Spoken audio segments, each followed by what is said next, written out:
Best दे। तो चलिए आज शुरू करते हैं पहला क्वेश्चन से। शुक्राणु का निर्माण कहाँ होता है? एपिडिडिमिस, वास डिफरेंस, टेस्टिस या प्रोस्टेट ग्रंथि? तो इसका उत्तर होगा टेस्टिस यानी वृषण से शुक्राणु का निर्माण होता है। दूसरा नंबर, अंडोत्सर्जन ओव्यूलेशन किस हार्मोन के प्रभाव से होता है? एफएसएच, एलएच, प्रोजेस्टेरोन या एस्ट्रोजन? तो इसका उत्तर होगा एलएच यानी ल्यूटेनाइजिंग हार्मोन से क्या होता है? ओव्यूलेशन का प्रभाव होता है। तीसरा नंबर, निषेचन सामान्यतः कहाँ होता है? गर्भाशय, फैलोपियन ट्यूब, अंडाशय या योनि? तो इसका उत्तर होगा फैलोपियन ट्यूब। चौथा नंबर, महिला में मासिक धर्म चक्रों की औसत अवधि क्या होती है? 21 दिन, 25 दिन, 28 दिन या 35 दिन? तो इसका उत्तर होगा 28 दिन। पाँचवा नंबर, गर्भाशय की भीतरी परत को क्या कहते हैं? मायोमेट्रियम, एंडोमेट्रियम, पेरीमेट्रियम या सर्विक्स? तो इसका उत्तर होगा एंडोमेट्रियम। 6 नंबर, निषेचित अंडाणु को क्या कहा जाता है? ब्लास्टुला, जाइगोट, भ्रूण या फोइटस? तो इसका उत्तर होगा जाइगोट। 7 नंबर, भ्रूण का लिंग निर्धारण किससे होता है? अंडाणु, शुक्राणु, हार्मोन या गर्भाशय? तो इसका उत्तर होगा शुक्राणु। 8 नंबर, टेस्टोस्टेरोन हार्मोन कौन स्रावित करता है? सेरोटोनिक कोशिकाएं, लेडिक कोशिकाएं, प्रोस्टेट ग्रंथि या एपिडिडिमिस? तो इसका उत्तर होगा लेडिक कोशिकाएं, जिसको लेडिक सेल बोलते हैं। 9 नंबर, डिम यानी ओव्यूम की आयु कितनी होती है? 6 घंटे, 12 घंटे, 24 घंटे या 48 घंटे? तो इसका उत्तर होगा 24 घंटे। 10 नंबर, निषेचित अंडाणु गर्भाशय में कब आरोपित होता है? 2 दिन बाद, 4 दिन बाद, 6 से 7 दिन बाद या 10 दिन बाद? तो इसका उत्तर होगा 6 से 7 दिन बाद। 11 नंबर, गर्भधारण बनाए रखने वाला मुख्य हार्मोन कौन सा है? एस्ट्रोजन, प्रोजेस्टेरोन, एफएसएच या एलएच? तो इसका उत्तर होगा प्रोजेस्टेरोन। 12 नंबर, मानव में गुणसूत्रों की कुल संख्या कितनी होती है?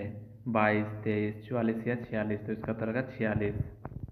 13 नंबर, पुरुष प्रजनन अंगों में शुक्राणु कहाँ संग्रहित होते हैं? वृषण, एपिडिडिमिस, वास डिफरेंस या यूरेथ्रा? तो इसका उत्तर होगा एपिडिडिमिस। 14 नंबर, महिला में निषेचित अंडाणु किस अंग में विकसित होता है? फैलोपियन ट्यूब, गर्भाशय, अंडाशय या योनि? तो इसका उत्तर होगा गर्भाशय। 15 नंबर, एफएसएच का कार्य क्या है? अंडोत्सर्जन, फॉलिकल का विकास, गर्भाशय संकुचन या निषेचन? तो इसका उत्तर होगा फॉलिकल का विकास। 16 नंबर, एलएच हार्मोन का मुख्य कार्य क्या है? अंडोत्सर्जन करवाना, एफएसएच को बढ़ाना, ब्लड प्रेशर नियंत्रित करना या दूध उत्पादन? तो इसका उत्तर होगा अंडोत्सर्जन करवाना। 17 नंबर, प्लेसेंटा किसका मिश्रित अंग है? भ्रूण और मातृ ऊतक, केवल भ्रूणीय ऊतक, केवल मातृ ऊतक या रक्त कोशिकाएं? तो इसका उत्तर होगा भ्रूण और मातृ ऊतक। 18 नंबर, गर्भावस्था में कौन सा हार्मोन जांच में पाया जाता है? एफएसएच, एलएच, एससीजी या एस्ट्रोजन? तो इसका उत्तर होगा एससीजी। 19 नंबर, जुड़वा बच्चा बनने का कारण क्या है? 2 अंडाणुओं का निषेचन, 1 अंडाणुओं का विभाजन, दोनों ए और बी, इनमें से कोई नहीं? तो इसका उत्तर होगा दोनों ए और बी, यानी 2 अंडाणुओं का निषेचन और 1 अंडाणु का विभाजन। 20 नंबर, गर्भाशय की सामान्य स्थिति क्या है? रेट्रोवर्टेड, एंटीवर्टेड, लेटरल या ऑफसाइड? तो इसका उत्तर होगा एंटीवर्टेड। 21 नंबर, मानव शुक्राणु का आनुवांशिक पदार्थ कहाँ पाया जाता है? पूंछ में, सिर में, गर्दन में या मध्य भाग में? तो इसका उत्तर होगा सिर में। 22 नंबर, गर्भाशय का कौन सा भाग भ्रूण को ग्रहण करता है? फंडस, बॉडी, एंड्रोमेट्रियम या सर्विक्स? तो इसका उत्तर होगा एंड्रोमेट्रियम। 23 नंबर, एफएसएच का पूरा नाम क्या है? Follicle secretion hormone, follicle stimulating hormone, female sex hormone या फर्टिलाइज स्टिमुलेटिंग हार्मोन? तो इसका उत्तर होगा follicle stimulating hormone. 24 number, corpus luteum कौन सा हार्मोन स्रावित करता है? एस्ट्रोजन, प्रोजेस्टेरोन, एफएसएच या टेस्टोस्टेरोन? तो इसका उत्तर होगा प्रोजेस्टेरोन। 25 नंबर, अम्नियोटिक द्रव का मुख्य कार्य क्या है? भ्रूण को पोषण देना, भ्रूण को झटकों से बचाना, भ्रूण की वृद्धि रोकना या तापमान बढ़ाना। तो इसका उत्तर होगा भ्रूण को झटकों से बचाना। 26 नंबर, निषेचन के बाद भ्रूण का विकास कहाँ होता है? फैलोपियन ट्यूब, गर्भाशय, अंडाशय या योनि। तो इसका उत्तर होगा गर्भाशय। 27 नंबर, भ्रूण का पोषण किससे होता है? अमनियोटिक द्रव, गर्भाशय की दीवार, प्लेसेंटा या कार्ड ब्लड। तो इसका उत्तर होगा प्लेसेंटा। 28 नंबर, गर्भावस्था के दौरान भ्रूण का पहला अंग कौन सा विकसित होता है? मस्तिष्क, हृदय, यकृत या फेफड़े। तो इसका उत्तर होगा हृदय यानी हार्ट। 29 नंबर, मानव भ्रूण में हृदय की धड़कन कब से सुनाई देने लगती है? 2 सप्ताह, 3 सप्ताह, 5 सप्ताह या 8 सप्ताह। तो इसका उत्तर होगा 5 सप्ताह। 30 नंबर, गर्भधारण की पुष्टि के लिए कौन सी जांच की जाती है? रक्तचाप, मूत्र परीक्षण एचसीजी टेस्ट, ब्लड ग्रुप या तापमान मापन। तो इसका होगा मूत्र परीक्षण एचसीजी टेस्ट। 31 नंबर, प्लेसेंटा कब बाहर निकलता है? प्रसव के तुरंत बाद, 5 मिनट बाद, 15 से 30 मिनट बाद या 1 घंटे बाद। तो इसका उत्तर होगा 15 से 30 मिनट बाद। 32 नंबर, भ्रूण का लिंग निर्धारण कब होता है? गर्भ के पहले सप्ताह में, निषेचन के समय, जन्म के समय या तीसरे महीने में। तो इसका उत्तर होगा निषेचन के समय। 33 नंबर, गर्भाशय का सामान्य भार कितना होता है? 30 ग्राम, 50 ग्राम, 70 ग्राम या 100 ग्राम। तो इसका उत्तर होगा 70 ग्राम। 34 नंबर, पुरुष प्रजनन तंत्र में प्रोस्टेट ग्रंथि का कार्य क्या है? मूत्र निर्माण, वीर्य में द्रव मिलाना, शुक्राणु निर्माण या अंडोत्सर्जन। तो इसका उत्तर होगा वीर्य में द्रव मिलाना। 35 नंबर, महिला में गर्भाशय और मूत्राशय के बीच कौन सा भाग होता है? योनि, अंडाशय, उरेथ्रा या पेरिटोनियम। तो इसका उत्तर होगा योनि। 36 नंबर, भ्रूण और माता के बीच ऑक्सीजन का आदान प्रदान किससे होता है? एमनियोटिक थैली, प्लेसेंटा, नाल umbilical कॉर्ड या गर्भाशय। तो इसका उत्तर होगा प्लेसेंटा। 37 नंबर, फैलोपियन ट्यूब का मुख्य कार्य क्या है? अंडाणु संग्रह करना, निषेचन स्थल होना, भ्रूण को पोषण देना या वीर्य स्राव करना। तो इसका उत्तर होगा निषेचन स्थल होना। 38 नंबर, अंडाशय ने ओवेरी का कार्य क्या है? हार्मोन स्राव, अंडाणु निर्माण, दोनों ए और बी या केवल एस्ट्रोजन स्राव। तो इसका उत्तर होगा दोनों ए और बी, हार्मोन स्राव और अंडाणु निर्माण। 39 नंबर, गर्भाशय का कौन सा भाग जन्म के समय फैलता है? फंडस, बॉडी, सर्विक्स या एंड्रोमेट्रियम। तो इसका उत्तर होगा सर्विक्स। 40 नंबर, महिला में एफएसएच हार्मोन कहाँ से स्रावित होता है? थायराइड ग्रंथि, एड्रिनल ग्रंथि, पिट्यूटरी ग्रंथि या पिनियल ग्रंथि। तो इसका उत्तर होगा पिट्यूटरी ग्रंथि। 41 नंबर, शुक्राणु की औसत आयु महिला शरीर में कितनी होती है? 12 घंटे, 24 घंटे, 48 से 72 घंटे या 96 घंटे। तो इसका उत्तर होगा 48 से 72 घंटे। 42 नंबर, किस हार्मोन की वृद्धि में से स्तनों में दूध बनना शुरू होता है? एस्ट्रोजन, प्रोलैक्टिन, एफएसएच या ऑक्सीटोसिन। तो इसका उत्तर होगा प्रोलैक्टिन। 43 नंबर, ऑक्सीटोसिन हार्मोन का कार्य क्या है? दूध बनाना, गर्भाशय संकुचन करवाना, फॉलिकल बनाना या अंडोत्सर्जन करवाना। तो इसका उत्तर होगा गर्भाशय संकुचन करवाना। 44 नंबर, पुरुष वीर्य में शुक्राणु का प्रतिशत लगभग कितना होता है? 5, 10, 15 या 20%। तो इसका उत्तर होगा 5%। 45, अंडोत्सर्जन के बाद डिम किस अवस्था में रहता है? 12 घंटे, 24 घंटे, 48 घंटे या 72 घंटे। होगा 24 घंटे। 46 नंबर, अंडाशय में बनने वाला मुख्य महिला हार्मोन कौन सा है? एस्ट्रोजन, प्रोजेस्टेरोन, एफएसएच या एलएच। तो इसका उत्तर होगा एस्ट्रोजन। 47 नंबर, मासिक धर्म के दौरान रक्त का निकलना किस कारण होता है? अंडोत्सर्जन, एंड्रोमेट्रियम का झड़ना, गर्भाशय संकुचना या हार्मोन की कमी। तो इसका होगा एंड्रोमेट्रियम का झड़ना। 48 नंबर, भ्रूण की सुरक्षा में कौन सी झिल्ली महत्वपूर्ण है? कोरियन, अमीनियन, एलेटाइस या याक्सेक। तो इसका उत्तर होगा अमीनियन। 49 नंबर, मासिक धर्म किस हार्मोन की कमी से शुरू होता है? एफएसएच, प्रोजेस्टेरोन, एस्ट्रोजन या एलएच। तो इसका उत्तर होगा प्रोजेस्टेरोन। 50 नंबर, भ्रूण में लिंग अंगों का विकास किस सप्ताह में होता है? 4वां सप्ताह, 6वां सप्ताह, 8वां सप्ताह या 12वां सप्ताह। तो इसका उत्तर होगा 12वां सप्ताह। अगर अभी तक आपने हमारे यूट्यूब चैनल को सब्सक्राइब नहीं किया है तो प्लीज़ सब्सक्राइब। क्वेश्चन से महिला श्रोणि का कौन सा प्रकार पुरुषों के लिए सबसे उपयुक्त है? एंड्राइड, जाइगाइड, एंथ्रोपॉइड या पेलेटिपेलाइड? तो इसका उत्तर होगा जाइगोइड। अब आते हैं दूसरा नंबर। महिला श्रेणी की सबसे बड़ी हड्डी कौन सी है? सेक्रम, इलियम, प्यूबिस या स्सियम? इसका उत्तर होगा इलियम। तीसरा नंबर। श्रोणि की निचली सीमा को क्या कहा जाता है? Pelvic inlet, pelvic outlet, pelvic brim या पेल्विक कैविटी? तो इसका उत्तर होगा pelvic outlet. Okay.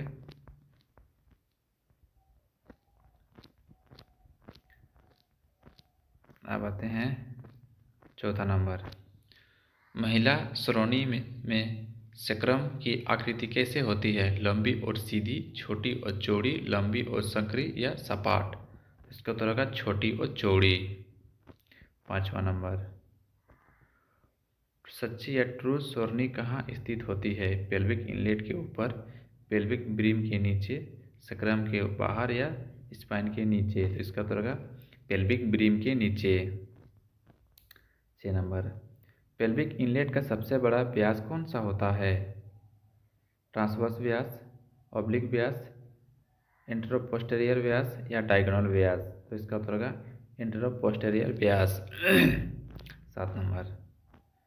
Diagonal conjugate की औसत लंबाई कितनी होती है? 9 सेंटीमीटर, 11 सेंटीमीटर, 12.5 सेंटीमीटर या 13 सेंटीमीटर? तो इसका उत्तर होगा 13 सेंटीमीटर।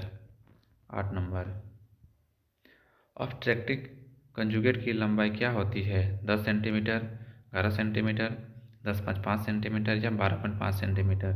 तो इसका उत्तर होगा 10.5 सेंटीमीटर। महिला श्रोणि में सबसे संकीर्ण भाग कौन सा होता है? इनलेट, कैविटी, आउटलेट या मिड पेल्विस? तो इसका उत्तर होगा मिड पेल्विस। 10 नंबर। महिला श्रोणि में सब प्यूबिक एंगल कितना होता है? 70 डिग्री, 80 डिग्री, 85 डिग्री या 90 से 100 डिग्री? तो इसका उत्तर होगा 90 से 100 डिग्री। श्रोणि का कौन सा भाग बच्चे के सिर के गुजरने में सबसे महत्वपूर्ण है? इनलेट, आउटलेट, मिड पेल्विक्स या पेरिनियम? तो इसका उत्तर होगा मिड पेल्विस। 12 नंबर। महिला श्रोणि पुरुष की तुलना में कैसी होती है? चौड़ी और उथली, संकरी और गहरी, भारी और मोटी या लंबी और पतली? तो इसका उत्तर होगा चौड़ी और उथली। 13 नंबर। पेल्विक डायमीटर माप किसके लिए किया जाता है? भ्रूण का आकार जानने हेतु, प्रसव मार्ग की चौड़ाई जानने हेतु, गर्भाशय की स्थिति जानने हेतु या फंडल हाइट जानने हेतु?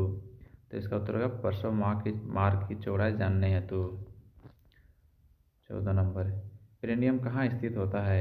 योनि और गुदा के बीच, गर्भाशय और योनि के बीच, मूत्राशय और गर्भाशय के बीच या फंडस के ऊपर? तो इसका उत्तर होगा योनि और गुदा के बीच। 15 नंबर। प्रसव के दौरान कौन सी मांसपेशी फट जाती है? पेनियल मसल, पेल्विक फ्लोर, फंडल मसल या एब्डोमिनल मसल? जिसका उत्तर होगा पेरिनियल मसल्स। 16 नंबर। भ्रूण का पहला विकसित होने वाला अंग कौन सा है? मस्तिष्क, हृदय, फेफड़े या यकृत? तो इसका उत्तर होगा हृदय। 17 नंबर। भ्रूण में हृदय की धड़कन कब सुनाई देती है? 2 सप्ताह, 3 सप्ताह, 5 सप्ताह या 8 सप्ताह? तो इसका उत्तर होगा 5 सप्ताह। 18 नंबर। भ्रूण का लिंग निर्धारण कब होता है? गर्भ के 4वें सप्ताह में, निषेचन के समय, जन्म के समय या 12वें सप्ताह में? तो इसका उत्तर होगा निषेचन के समय। 19 नंबर। भ्रूण का पोषण किससे होता है? अमनियोटिक द्रव, गर्भाशय दीवार, प्लेसेंटा या याकसेक? तो इसका उत्तर होगा प्लेसेंटा। 20 नंबर। अमनियोटिक द्रव का मुख्य कार्य क्या है? भ्रूण को पोषण देना, भ्रूण को झटकों से बचाना, गर्भाशय को संकुचित करना या भ्रूण को स्थिर रखना? तो इसका उत्तर होगा भ्रूण को झटकों से बचाना। 21 नंबर। भ्रूण के चारों ओर कौन सी झिल्ली होती है? कोरियन, एमिनियन या एलेटाइस या याकसेक, तो इसका उत्तर होगा एमिनियन। 22 नंबर, भ्रूण और माता के बीच ऑक्सीजन का आदान प्रदान कहाँ से होता है? एमिनियन, कोरियन, प्लेसेंटा या नाली, इसको अम्बिकल कोड बोलते हैं, इसका उत्तर होगा प्लेसेंटा। 23 नंबर, भ्रूण के विकास की सर्वाधिक गति किस तिमाही में होती है? प्रथम तिमाही, द्वितीय तिमाही, तृतीय तिमाही या जन्म के बाद, तो इसका उत्तर होगा द्वितीय तिमाही। 24, भ्रूण के चारों ओर का तरल द्रव क्या कहलाता है? Cerebrospinal fluid, amniotic fluid, lymph या सीरम, तो इसका उत्तर होगा अम्नियोटिक फ्लूइड। 25 नंबर, प्लेसेंटा में कितनी अम्बिकल रक्तनालियाँ होती है? एक सिरा और दो धमनियाँ, दो सिरा और एक धमनी, दो सिराएं और दो धमनियाँ या केवल एक सिरा, तो इसका उत्तर होगा एक सिरा और दो धमनियाँ। 26 नंबर, भ्रूण का वजन लगभग 1 किलोग्राम कब होता है? 20 सप्ताह, 28 सप्ताह, 32 सप्ताह या 36 सप्ताह, तो इसका उत्तर होगा 28 सप्ताह। 27, भ्रूण के सिर की स्थिति को क्या कहते हैं? ले, प्रोजेस्टेशन, पोजीशन या एटीट्यूड, तो इसका उत्तर होगा प्रोजेस्टेशन।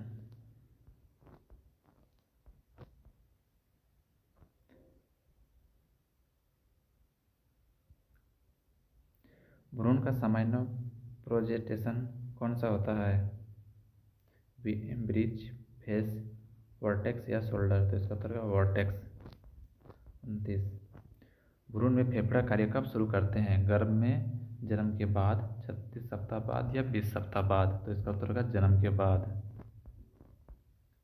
भ्रूण की नाल यानी अम्बिकल कोट की सामान्य लंबाई कितनी होती है? 20 सेंटीमीटर, 30 सेंटीमीटर, 50 सेंटीमीटर या 80 सेंटीमीटर, तो इसका उत्तर होगा 50 सेंटीमीटर। ऑब्स्टेट्रिक कंजुगेट की माप किन बिंदुओं के बीच ली जाती है? सेक्रल, प्रोमोन्टरी और सिम्फिसिस प्यूबिस के ऊपरी किनारे के बीच, सेक्रल, प्रोमोन्टरी और सिम्फाइसिस प्यूबिस के पश्च भाग के बीच, सेक्रल, प्रोमोन्टरी और सिम्फाइसिस प्यूबिस के पीछे वाले किनारे के बीच, सेक्रल, प्रोमोन्टरी और सिम्फाइसिस प्यूबिस के अंदरूनी किनारों के बीच, तो इसका उत्तर होगा डी नंबर, यानी सेक्रल, प्रोमोन्टरी और सिम्फाइसिस प्यूबिस के अंदरूनी किनारों के बीच। 32 नंबर, ट्रू यानी सच्ची पेल्विस में कौन से अंग स्थित होते हैं? मूत्राशय और रेक्टम, गर्भाशय, योनि और मूत्राशय, केवल गर्भाशय और मूत्राशय और अंडाशय, तो इसका उत्तर होगा बी, गर्भाशय, योनि और मूत्राशय। 33, महिला पेल्विस का वह भाग जहाँ भ्रूण का सिर अधिक समय तक ठहरता हुआ है, इनलेट, कैविटी, मिड पेल्विस या आउटलेट, तो इसका उत्तर होगा मिड पेल्विस। 34, डायगोनल कंजुगेट माप क्लिनिकली क्यों किया जाता है? ऑब्स्टेट्रिक कंजुगेट का अनुमान लगाने के लिए, भ्रूण की पोजीशन जानने के लिए, फंडल हाइट जानने के लिए या श्रोणि की गहराई मापने के लिए, तो इसका उत्तर होगा ए नंबर, ऑब्स्टेट्रिक कंजुगेट का अनुमान लगाने के लिए। 35 नंबर, महिला पेल्विस में सबसे लंबी डायमीटर कौन सा है? एंट्रोपोस्टेरियर, ऑब्लिक, ट्रांसवर्स या डायगोनल, तो सी इसका आंसर है ट्रांसवर्स। 36 नंबर, जाइगाइड पेल्विस की प्रमुख विशेषता क्या है? हृदय आकार, गोलाकार इनलेट, अंडाकार इनलेट या चपटी पेल्विस, तो इसका आंसर बी, गोलाकार इनलेट। 37 नंबर, सेक्रम की वक्रता यानी कर्वेचर अधिक होने का प्रसव में क्या कठिनाई हो सकती है? सिर के नीचे शिशु का सिर नीचे नहीं जा पाता, गर्भाशय फट जाता है, प्लेसेंटा रुक जाता है या भ्रूण का हृदय रुक जाता है, तो इसका उत्तर होगा ए, शिशु का सिर नीचे नहीं जा पाता। 38, पेरिनियल में कौन सी मुख्य मांसपेशी होती है जो प्रसव के दौरान खींचती है? Levator ani, obturator internus, psoas major या पिक्टिनियस, तो इसका उत्तर होगा A, levator ani. 39, pelvic inlet के डायमीटर में असामान्यता होने से किस प्रकार का लेबर होता है? Obstructive labour, precipitate labour, normal labour या फॉल्स लेबर? तो इसका उत्तर होगा A, obstructed labour. 40 number, pelvic outlet में इस्चिया ट्यूबरोसाइटिस के बीच की दूरी सामान्यतः कितनी होती है? 8 सेंटीमीटर, 9 सेंटीमीटर, 10 सेंटीमीटर या 11 सेंटीमीटर? इसका आंसर डी, 11 सेंटीमीटर। 41, भ्रूण की नाल में उपस्थित वाटर्स जेली का कार्य क्या है? भ्रूण को पोषण देना, नाल की रक्त वाहिकाओं को सुरक्षा देना, ऑक्सीजन परिवहन या भ्रूण की स्थिति स्थिर रखना। इसका नंबर बी, नाल की रक्त वाहिकाओं को सुरक्षा देना। 42 नंबर, भ्रूण में फेफड़ों की परिपक्वता का मुख्य संकेतक कौन सा पदार्थ है? हीमोग्लोबिन, लेसिथिन, एस्ट्रोजन या एससीजी? तो इसका उत्तर B, lecithin. 43 number, L S ratio का उपयोग किसका आकलन करने में किया जाता है? भ्रूण के फेफड़ों की परिपक्वता, भ्रूण का वजन, भ्रूण की हृदय गति या प्लेसेंटा की स्थिति? इसका उत्तर का ए, भ्रूण के फेफड़ों की परिपक्वता। 44 नंबर, भ्रूण के शरीर में सबसे अधिक ऑक्सीजन कौन से अंग को मिलती है? फेफड़े, हृदय, यकृत या मस्तिष्क? तो इसका उत्तर का डी, मस्तिष्क। 45 नंबर, भ्रूण की नाल में कितनी रक्त नालियाँ होती है? 2 शिराएँ और 1 धमनी, 1 शिराएँ और 2 धमनियाँ, 2 शिराएँ और 2 धमनियाँ या केवल 1 शिरा? तो इसका उत्तर का बी, 1 शिरा और 2 धमनियाँ। 46 नंबर, भ्रूण में फोरामेन आंदोलन का क्या कार्य है?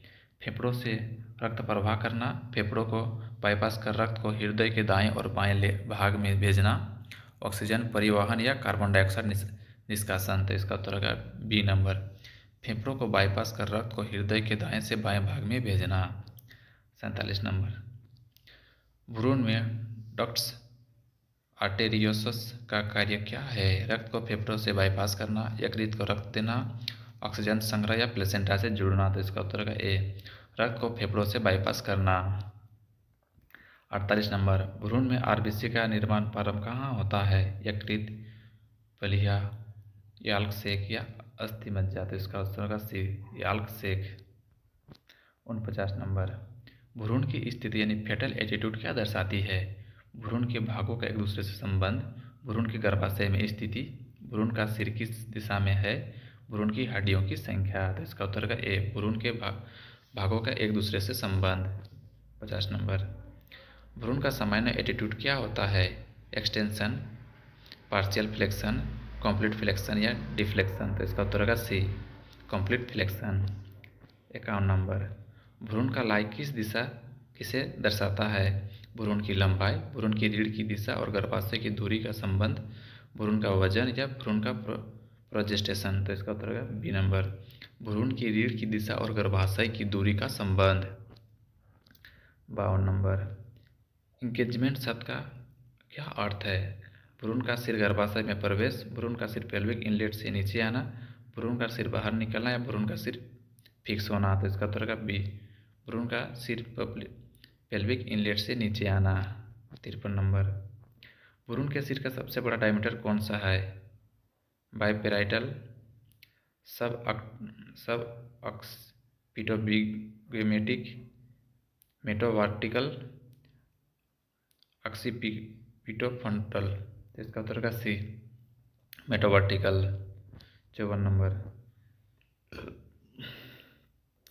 भ्रूण के सिर की सबसे छोटी व्यास रेखा कौन सी है? सब अक्सिपिटोब्रिगोमेटिक, बाइपेराइटल, अक्सिपिटोफ्रंटल या मेटोवर्टिकल? तो इसका उत्तर का ए, सब अक्सिपिटोब्रिगोमेटिक।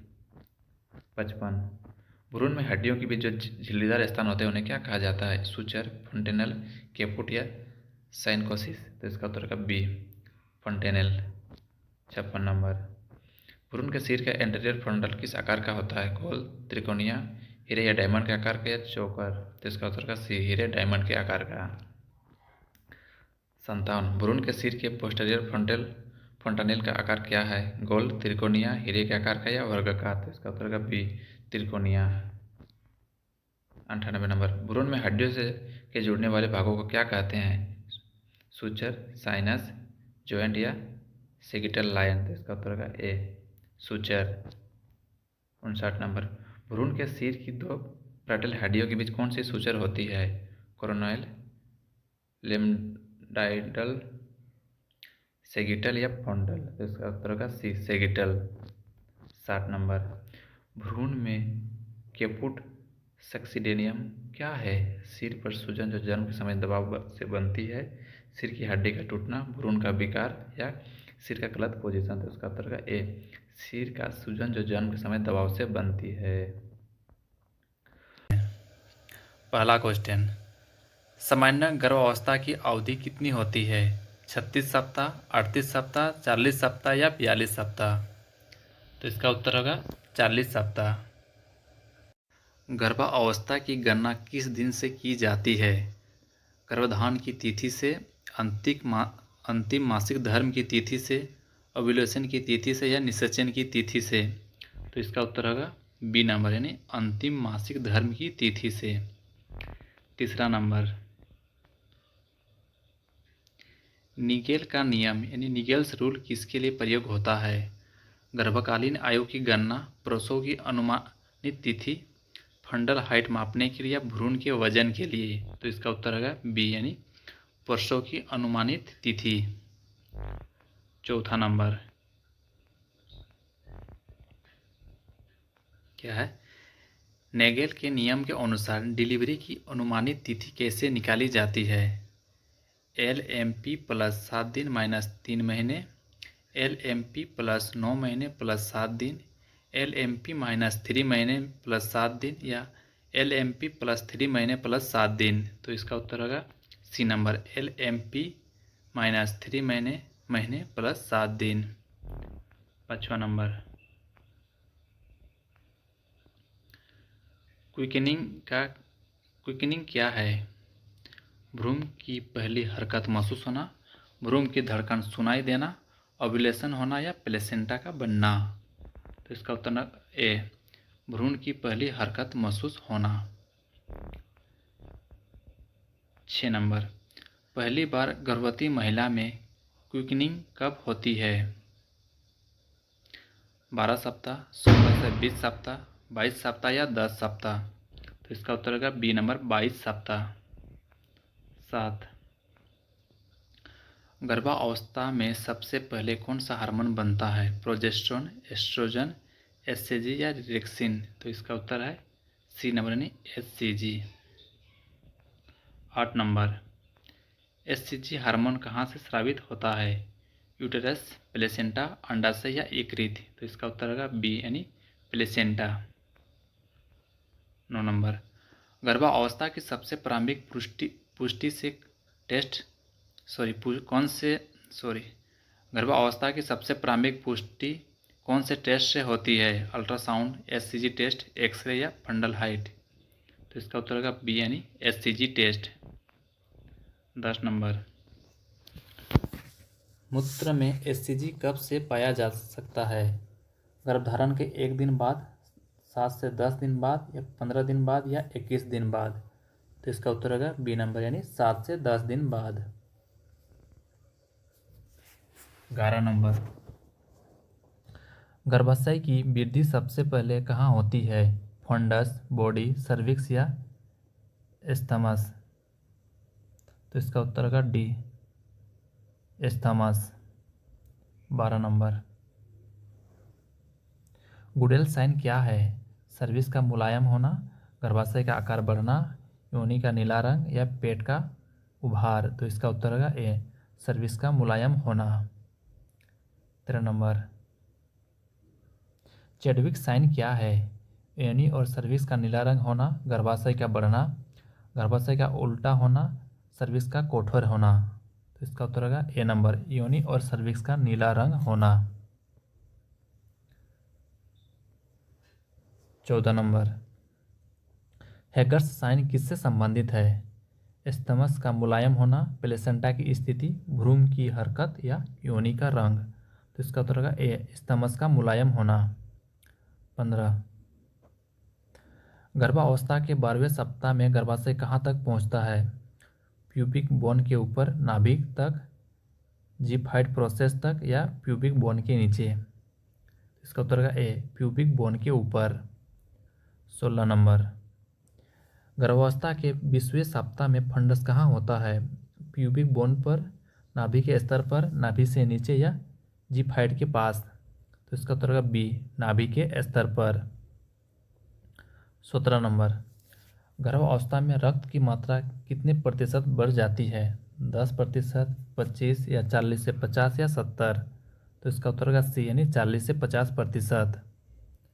18 नंबर, गर्भावस्था में हृदय आउटपुट में कितनी वृद्धि होती है? 10%, 30 से 40%, 60% या इनमें से नहीं? तो इसका उत्तर होगा बी, यानी 30 से 40%। 19 नंबर, गर्भावस्था में श्वसन दर में क्या परिवर्तन होता है? घट जाती है, बढ़ जाती है, समान रहती है या बंद हो जाती है? तो इसका उत्तर होगा बी, बढ़ जाती है।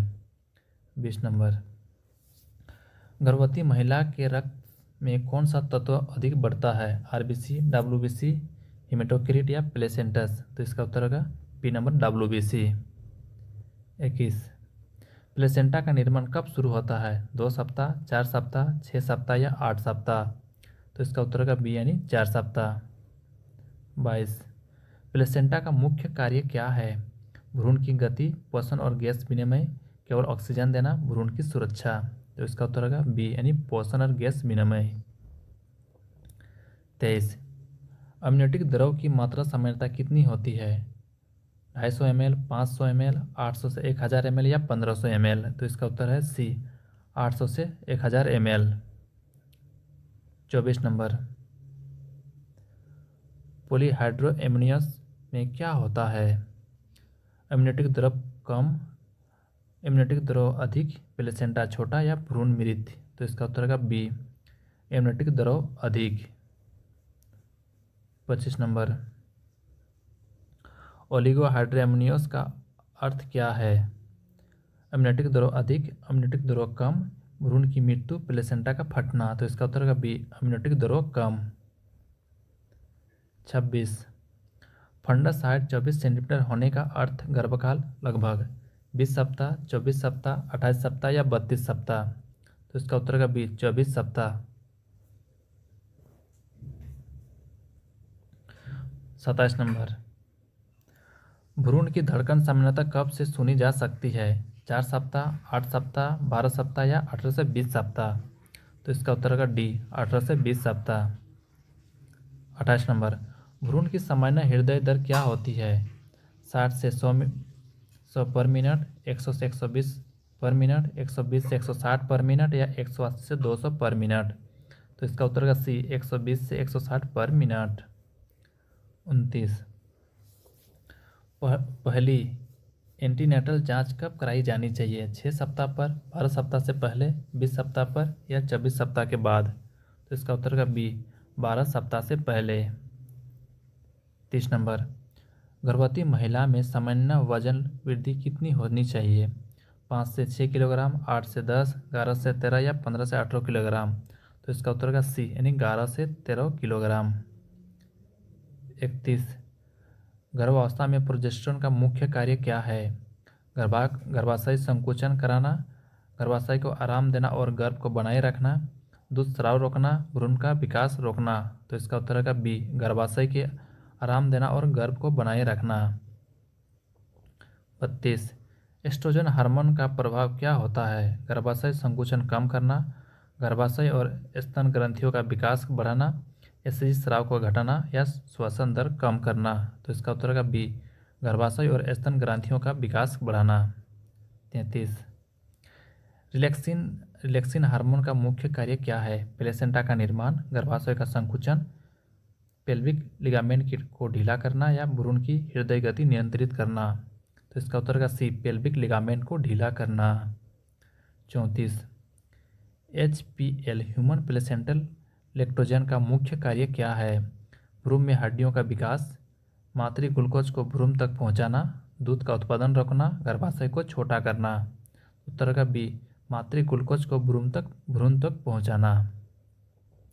35, गर्भावस्था में थायराइड ग्रंथि छोटी हो जाती है, निष्क्रिय हो जाती है, थोड़ी बढ़ जाती है या प्रभावित नहीं होती? तो इसका उत्तर का सी, थोड़ी बढ़ जाती है। 36 नंबर, गर्भावस्था में मितली और उल्टी अधिकतर कब होती है? पहले त्रैमासिक, दूसरे त्रैमासिक, तीसरे त्रैमासिक या पूरे गर्भकाल में? तो इसका उत्तर होगा ए नंबर, पहले त्रैमासिक में। 37, मॉर्निंग सिकनेस का मुख्य कारण क्या है? एस्ट्रोजन की कमी, एचसीजी हार्मोन में वृद्धि, प्रोजेस्टेरोन की कमी या इंसुलिन की कमी? इसका उत्तर बी, एचसीजी हार्मोन में वृद्धि, ऑप्शन नंबर बी। ओके। 38, गर्भावस्था में कब्ज यानी कॉन्स्टिपेशन क्यों होता है? आहार में रेशा कम, गर्भाशय का दबाव, प्रोजेस्टेरोन की वजह से आंते की गतिशीलता कम होना, पानी की कमी? तो इसका उत्तर होगा सी, प्रोजेस्टेरोन की वजह से आंतों की गतिशीलता कम होना। 39, हर्टबर्न किस कारण होता है? पेट में एसिड की कमी, गर्भाशय का ऊपर की ओर दबाव, एसोफेजियल वाल्व का ढीला होना, भ्रूण की स्थिति? तो इसका उत्तर का सी, एसोफेजियल वाल्व का ढीला होना। 40, पीठ दर्द यानी बैक एक गर्भावस्था में किस कारण होता है? कैल्शियम की कमी, रिलैक्सिन हार्मोन के प्रभाव से लिगामेंट्स ढीले होना, भ्रूण का वजन बढ़ना या खराब नींद? तो इसका उत्तर का बी, रिलैक्सिन हार्मोन के प्रभाव से लिगामेंट्स ढीले होना। 41, गर्भवती महिला में हीमोग्लोबिन की सामान्य सीमा क्या होती है? 8 से 9 ग्राम पर DL, 9 से 10, 11 या 13 या अधिक? तो इसका उत्तर होगा सी, 11 ग्राम पर DL से या अधिक। 42 नंबर, गर्भावस्था में प्लाज्मा की वृद्धि आरबीसी की तुलना में कम होती है, अधिक होती है, समान होती है या नहीं होती? तो इसका उत्तर है बी, अधिक होती है। 43 नंबर, गर्भवती महिला में श्वसन का प्रकार होता है पेटीय, वक्षीय या डायफ्रामेटिक मिश्रित? तो इसका उत्तर का बी, वक्षीय यानी थोरासिक। 44, गर्भावस्था में फिजियोलॉजिकल एनीमिया क्यों होता है? आयरन की कमी, पानी की कमी, प्लाज्मा वॉल्यूम बढ़ने से रक्त पतला होना, रक्तस्राव? तो इसका उत्तर का सी, प्लाज्मा वॉल्यूम बढ़ने से रक्त पतला होना। 45, गर्भावस्था में पेशाब की आवृत्ति यानी फ्रीक्वेंसी क्यों बढ़ जाती है? हार्मोनल बदलाव से, गर्भाशय का मूत्राशय पर दबाव, मूत्र में प्रोटीन या प्लेसेंटा की स्थिति? तो इसका उत्तर होगा बी, गर्भाशय का मूत्राशय पर दबाव। 46, भ्रूण का दिल सबसे पहले कब धड़कना शुरू करता है? 2 सप्ताह, 4 सप्ताह, 6 सप्ताह या 8 सप्ताह? तो इसका उत्तर होगा सी, 6 सप्ताह। 47, भ्रूण की हड्डियों में कैल्सिफिकेशन कब शुरू होता है? 8 सप्ताह, 12 सप्ताह, 16 सप्ताह या 20 सप्ताह? तो इसका उत्तर होगा बी, यानी 12 सप्ताह। 48, भ्रूण की त्वचा पर रेनुगो बाल कब दिखाई देते हैं? 10 सप्ताह, 16 सप्ताह, 24 सप्ताह या 32 सप्ताह? तो इसका उत्तर का सी, 24 सप्ताह। 49, वर्निक्स केशोसा का निर्माण किस सप्ताह में होता है? 12 सप्ताह, 20 सप्ताह, 24 सप्ताह या 28 सप्ताह? तो इसका उत्तर का डी, यानी 28 सप्ताह। 50 नंबर, भ्रूण का शीर्ष सामान्यतः किस स्थिति में नीचे आता है? मतलब कितने सप्ताह में नीचे आता है? 16 सप्ताह, 24 सप्ताह, 32 सप्ताह या 36 सप्ताह? तो इसका उत्तर का डी, यानी 36 सप्ताह। क्वेश्चन से, एंटीनेटल केयर ANC का मुख्य उद्देश्य क्या है? बच्चे का लिंग पता करना, माँ और भ्रूण दोनों का स्वास्थ्य बनाए रखना, केवल प्रसव की तैयारी करना या प्रसव के बाद देखभाल? तो इसका उत्तर होगा बी नंबर, यानी माँ और भ्रूण दोनों के स्वास्थ्य बनाए रखना। तो इसका व्याख्या यानी एक्सप्लेनेशन देखते हैं। ANC एंटीनेटल केयर का उद्देश्य गर्भावस्था के दौरान माँ और भ्रूण की सेहत की नियमित निगरानी, जटिलताओं की रोकथाम और सुरक्षित प्रसव सुनिश्चित करना है। अब आते हैं दूसरा नंबर, WHO के अनुसार न्यूनतम कितनी ANC विजिट आवश्यक है? 2 बार, 3 बार, 4 बार या 8 बार? तो इसका उत्तर है सी नंबर, 4 बार। तो इसका एक्सप्लेनेशन भी देखते हैं।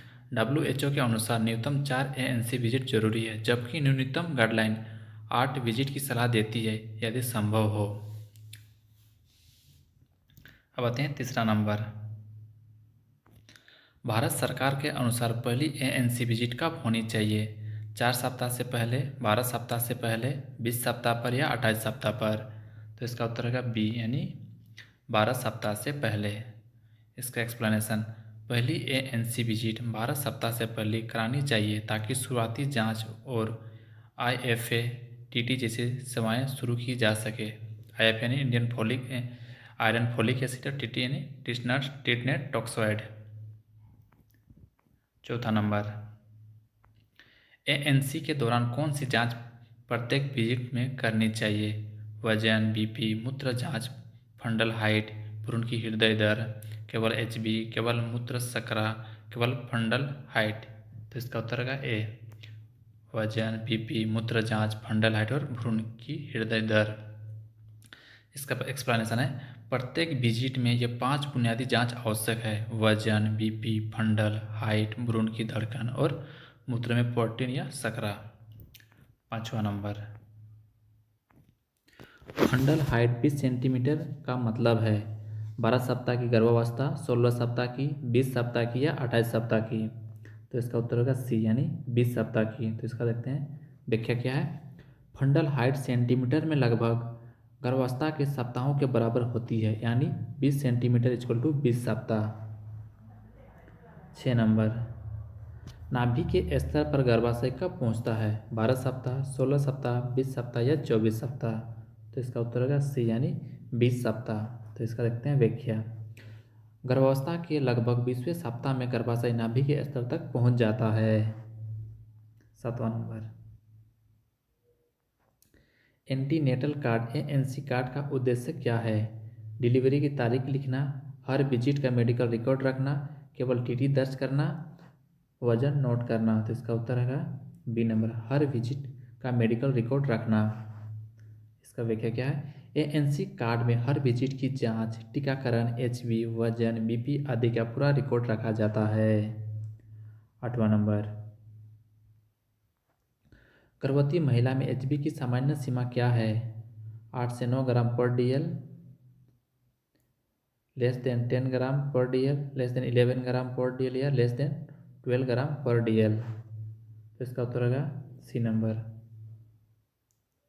सॉरी लेस देन नहीं, more than 4 gram D, more than 11 gram per dL. C number, WHO के अनुसार गर्भवती महिला का एचबी लगभग 11 से एचबी कम से कम 11 ग्राम पर डीएल होना चाहिए, यानी 11 ग्राम पर डीएल होना चाहिए, यानी सी नंबर इसका आंसर। 9 नंबर, टीटी वैक्सीन गर्भवती महिला को कब दी जाती है? 6 से 8 सप्ताह, 16 से 24 सप्ताह, 30 से 32 सप्ताह या प्रसव के बाद? तो इसका उत्तर होगा बी नंबर, 16 से 24 सप्ताह। पहली टीटी डोज 16 से 24 सप्ताह के बीच दी जाती है और दूसरी डोज 4 सप्ताह बाद। 10 नंबर, टीटी वैक्सीन का उद्देश्य क्या है? मां को संक्रमण से बचाना, नवजात को टिटनेस से सुरक्षा देना, दोनों को सुरक्षा देना या भ्रूण की वृद्धि बढ़ाना? तो इसका उत्तर होगा सी, दोनों को सुरक्षा देना। इसका व्याख्या देखते हैं। टीटी दोनों को रक्षा करता है, मां और नवजात दोनों को टिटनेस संक्रमण से। 11 नंबर, यदि महिला ने पिछली गर्भावस्था में टीटी ली थी और 3 साल बाद गर्भवती हुई है तो दोबारा दो डोज लगानी होती है, केवल एक बूस्टर डोज दी जाती है, कोई टीटी नहीं, केवल एक आधी डोज? तो इसका उत्तर होगा बी, केवल एक बूस्टर डोज दी जाती है। एक्सप्लेनेशन, यदि पिछला डोज के 3 साल के अंदर गर्भधारण हुआ तो केवल एक बूस्टर टीटी प्राप्त पर्याप्त है। 12 नंबर, आईएफए टेबलेट में क्या होता है? आयरन और कैल्शियम, आयरन और फोलिक एसिड और जिंक या केवल फोलिक एसिड? तो इसका उत्तर होगा बी, आयरन और फोलिक एसिड। आईएफए टेबलेट में iron 100 mg plus folic acid 0.5 mg होती है जो एनीमिया रोकती है। 13 नंबर, आईएफए टेबलेट कब से देनी चाहिए? गर्भावस्था की पुष्टि होते ही, 14 से 16 सप्ताह से, 20 सप्ताह से या 28 सप्ताह के बाद? तो इसका उत्तर होगा बी नंबर, 14 से 16 सप्ताह से। आईएफए सप्लीमेंट दूसरी तिमाही यानी 14 से 16 सप्ताह से शुरू किया जाता है ताकि पाचन तंत्र पर असर ना पड़े। 14 नंबर, कैल्शियम सप्लीमेंट कब दिया जाता है? 12 सप्ताह से, 14 सप्ताह से, 20 सप्ताह से या 28 सप्ताह से? तो इसका उत्तर होगा बी यानी 14 सप्ताह से। कैल्शियम टेबलेट 14 से 16 सप्ताह से शुरू कर दी जाती है। यह भ्रूण की हड्डियों के विकास के लिए जरूरी है। 15 नंबर, एएनसी में मूत्र की जांच क्यों की जाती है? संक्रमण पता लगाने के लिए, एल्बुमिन और शुगर जांचने के लिए, दोनों के लिए या कोई नहीं? तो इसका उत्तर होगा सी, दोनों के लिए, यानी संक्रमण पता लगाने के लिए और एल्बुमिन और शुगर जांचने के लिए। व्याख्या, मूत्र में एल्बुमिन की उपस्थिति प्रीक्लेम्पिया का संकेत है, जबकि शुगर का बढ़ना गर्भकालीन डायबिटीज दर्शाता है। 16 नंबर, प्रीक्लेम्पिया की पहचान कैसे होती है? केवल शिद्दत से, बीपी इंक्रीज प्लस सूजन प्लस मूत्र में एल्बुमिन, केवल बीपी से, केवल सूजन से? तो इसका उत्तर होगा बी, बीपी इंक्रीज प्लस सूजन प्लस मूत्र में एल्बुमिन। व्याख्या, प्रीक्लेम्पिया के 3 मुख्य संकेत रक्तचाप में वृद्धि, पैर में सूजन और मूत्र में प्रोटीन। 17 नंबर, गर्भवती महिला का वजन प्रत्येक विजिट पर क्यों मापा जाता है? भ्रूण के विकास की अप्रत्यक्ष जानकारी के लिए, बीएमआई मापने के लिए, डिलीवरी डेट निकालने के लिए या दवा देने के लिए? तो इसका उत्तर होगा ए, भ्रूण के विकास की अप्रत्यक्ष जानकारी के लिए। व्याख्या, वजन की नियमित जांच से भ्रूण की वृद्धि और मातृ पोषण स्थिति का आकलन किया जाता है। 20 नंबर, गर्भावस्था में वजन वृद्धि कितनी सामान्य मानी जाती है? 5 से 6 किलोग्राम, 8 से 10 किलोग्राम, 10 से 12 किलोग्राम या 14 से 16 किलोग्राम? तो इसका उत्तर होगा सी, 10 से 12 किलोग्राम। व्याख्या, सामान्य गर्भावस्था में कुल वजन वृद्धि लगभग 11 से 13 किलोग्राम तक होनी चाहिए। 19 नंबर, लेफ्ट लेटरल पोजीशन गर्भवती के लिए क्यों फायदेमंद है? भ्रूण की धड़कन बढ़ाने के लिए, रक्त प्रवाह और ऑक्सीजन सप्लाई बेहतर करने के लिए, बीपी बढ़ने के लिए या गर्भाशय को सीधा रखने के लिए? तो इसका उत्तर होगा बी, रक्त प्रवाह और ऑक्सीजन सप्लाई बेहतर करने के लिए। व्याख्या, बाईं करवट सोने से यूट्रस की नसों पर दबाव नहीं पड़ता, जिससे भ्रूण को रक्त और ऑक्सीजन बेहतर मिलते हैं। 20 नंबर, गर्भवती को टीटी वैक्सीन कितनी बार लगाई जाती है? 1 बार, 2 बार, 3 बार या हर महीने? तो इसका उत्तर होगा बी यानी 2 बार। पहली डोज 16 से 24 सप्ताह में और दूसरी 4 सप्ताह बाद दी जाती है। एनीमिया की रोकथाम के लिए IFA टेबलेट कितने दिन तक देनी चाहिए? 50 दिन, 75 दिन, 100 दिन या 180 दिन? तो इसका उत्तर होगा सी यानी 100 दिन। राष्ट्रीय कार्यक्रम के अनुसार IFA टेबलेट 100 दिन तक रोजाना दी जानी चाहिए। ओके, तो एक वीडियो में गलती से मैंने 180 दिन बोल दिया था, तो उसको करेक्ट कर लीजिएगा। तो जो 100 दिन तक क्या IFA tablet iron and folic acid का टेबलेट दिया जाता है। 22 नंबर, हाई रिस्क प्रेगनेंसी में कौन शामिल है? उम्र 20 से 25 वर्ष, एनेमिक महिला, मल्टीग्रेविडिया या दोनों बी और सी? तो इसका उत्तर होगा डी नंबर, दोनों बी और सी। एनीमिया, उच्च रक्तचाप, डायबिटीज, मल्टीग्रेविडिया आदि हाई रिस्क फैक्टर हैं। 23 नंबर, एएनसी में कौन सी शिक्षा देना आवश्यक है? संतुलित आहार, व्यक्तिगत स्वच्छता, प्रसव की तैयारी या उपरोक्त सभी? तो इसका उत्तर होगा डी, उपरोक्त सभी। व्याख्या, एएनसी में महिला को आहार, स्वच्छता, आराम, प्रसव और स्तनपान की शिक्षा दी जाती है। 24 नंबर, एएनसी के दौरान भ्रूण की धड़कन सामान्य कितनी होती है? 60 से 100 प्रति मिनट, 100 से 120 प्रति मिनट, 120 से 160 प्रति मिनट या 180 से 200 प्रति मिनट? तो इसका उत्तर होगा सी, 120 से 160 प्रति मिनट। व्याख्या, भ्रूण की सामान्य हृदय दर 120 से 160 बीट पर मिनट होती है। 25, एएनसी में नर्स एएनएम की मुख्य भूमिका क्या है? टीकाकरण, जांच, काउंसलिंग या रेफरल? केवल टीकाकरण, केवल वजन लेना या केवल दवा देना? तो इसका उत्तर होगा ए, टीकाकरण, जांच, काउंसलिंग और रेफरल। इसका एक्सप्लेनेशन क्या दिया? एएनएम की जिम्मेदारियां होती है जांच, टीकाकरण, जोखिम पहचान, स्वास्थ्य शिक्षा और रेफरल। 26 नंबर, गर्भावस्था के दौरान कौन सा लक्षण डेंजर साइन कहलाता है? भूख लगना, हल्की थकान, योनि से रक्तस्राव या उल्टी? तो इसका उत्तर होगा सी, योनि से रक्तस्राव। व्याख्या, गर्भावस्था में योनि से किसी भी प्रकार का रक्तस्राव खतरे का संकेत है, जैसे प्लेसेंटा प्रीविया या गर्भपात का संकेत। 26। गर्भवती में high BP plus protein area plus सूजन किस स्थिति के लक्षण है? एक्लेम्पेशिया, प्रीक्लेम्पेशिया, एनीमिया या हाइपरमेसिस। तो इसका उत्तर होगा बी, प्रीक्लेम्पेशिया। व्याख्या, यह प्रीक्लेम्पेशिया की विशेष त्रिमूर्ति ट्रायड है: बीपी इंक्रीज, प्रोटीन यूरिया और सूजन। 27 नंबर। 28 नंबर छूट गया होगा या फिर रिपीट होगा ये। गर्भवती को चेतावनी लक्षणों में कब रेफर करना चाहिए? लगातार सिर दर्द, दृष्टि धुंधलापन, पेट में तीव्र दर्द या उपरोक्त सभी। तो इसका उत्तर होगा डी, उपरोक्त सभी।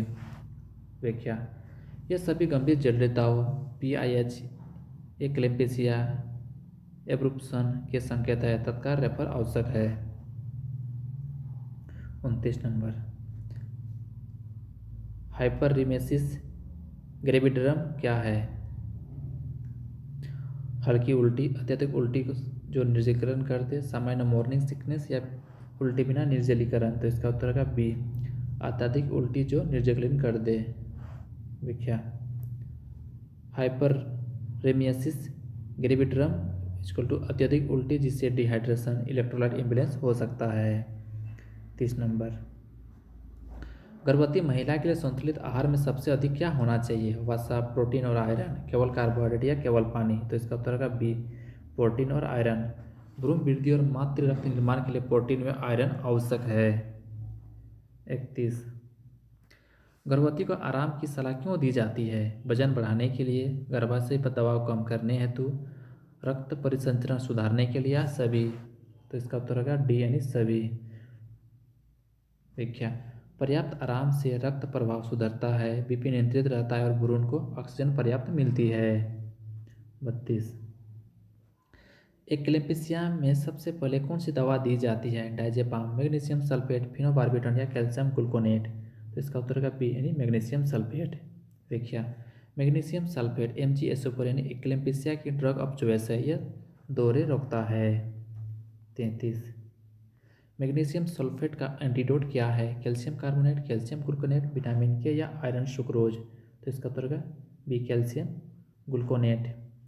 व्याख्या, MgSO4 विषाक्तता की स्थिति में कैल्शियम ग्लूकोनेट 10% यानी 10 ml IV दिया जाता है। 34। प्रीक्लेम्पेशिया में सबसे महत्वपूर्ण निगरानी क्या है? HB जांच, रक्तचाप और मूत्र एल्बुमिन, वजन या नाड़ी। तो इसका उत्तर होगा बी, रक्तचाप और मूत्र एल्बुमिन। इसका व्याख्या देखते हैं। बीपी और प्रोटीन यूरिया में वृद्धि से स्थिति की गंभीरता आंकी जाती है। 35। एनीमिया गर्भवती में किससे होता है? प्रोटीन की कमी, आयरन की कमी, कैल्शियम की कमी या सोडियम की कमी। तो इसका उत्तर होगा बी, आयरन की कमी। व्याख्या, 90% मामलों में आयरन डिफिशियंसी एनीमिया ही कारण होती है। 36। एनीमिया का सबसे प्रारंभिक लक्षण क्या है? जी मिचलना, थकान और कमजोरी, बुखार या पीठ दर्द। तो इसका उत्तर होगा बी, थकान और कमजोरी। प्रारंभ में रोगी थकान, चक्कर और कमजोरी महसूस करता है। 37। गर्भावस्था में कैल्शियम क्यों जरूरी है? भ्रूण की हड्डियों के विकास के लिए, रक्त बनने के लिए, संक्रमण से बचाव या वजन घटाने के लिए। तो इसका उत्तर होगा ए, भ्रूण की हड्डियों के विकास के लिए। कैल्शियम भ्रूण के हड्डी, दांत विकास और मातृ हड्डियों की रक्षा के लिए आवश्यक है। 38। ANC में फोलिक एसिड की भूमिका क्या है? एनीमिया रोकना, न्यूरल ट्यूब डिफेक्ट रोकना, दोनों या कोई नहीं। तो इसका उत्तर होगा सी, दोनों। फोलिक एसिड RBC निर्माण में मदद करता है और भ्रूण में न्यूरल ट्यूब डिफेक्ट रोकता है। 39। गर्भावस्था में बीपी 140/90 mmHg माना जाता है। सामान्य, हल्का, उच्च रक्तचाप, गंभीर उच्च रक्तचाप या घातक। तो इसका उत्तर होगा बी, यानी हल्का उच्च रक्तचाप। अगर इफ बीपी अगर 140/90 से ज़्यादा है, गर्भावस्था में प्रेगनेंसी इंड्यूस्ड हाइपरटेंशन माना जाता है।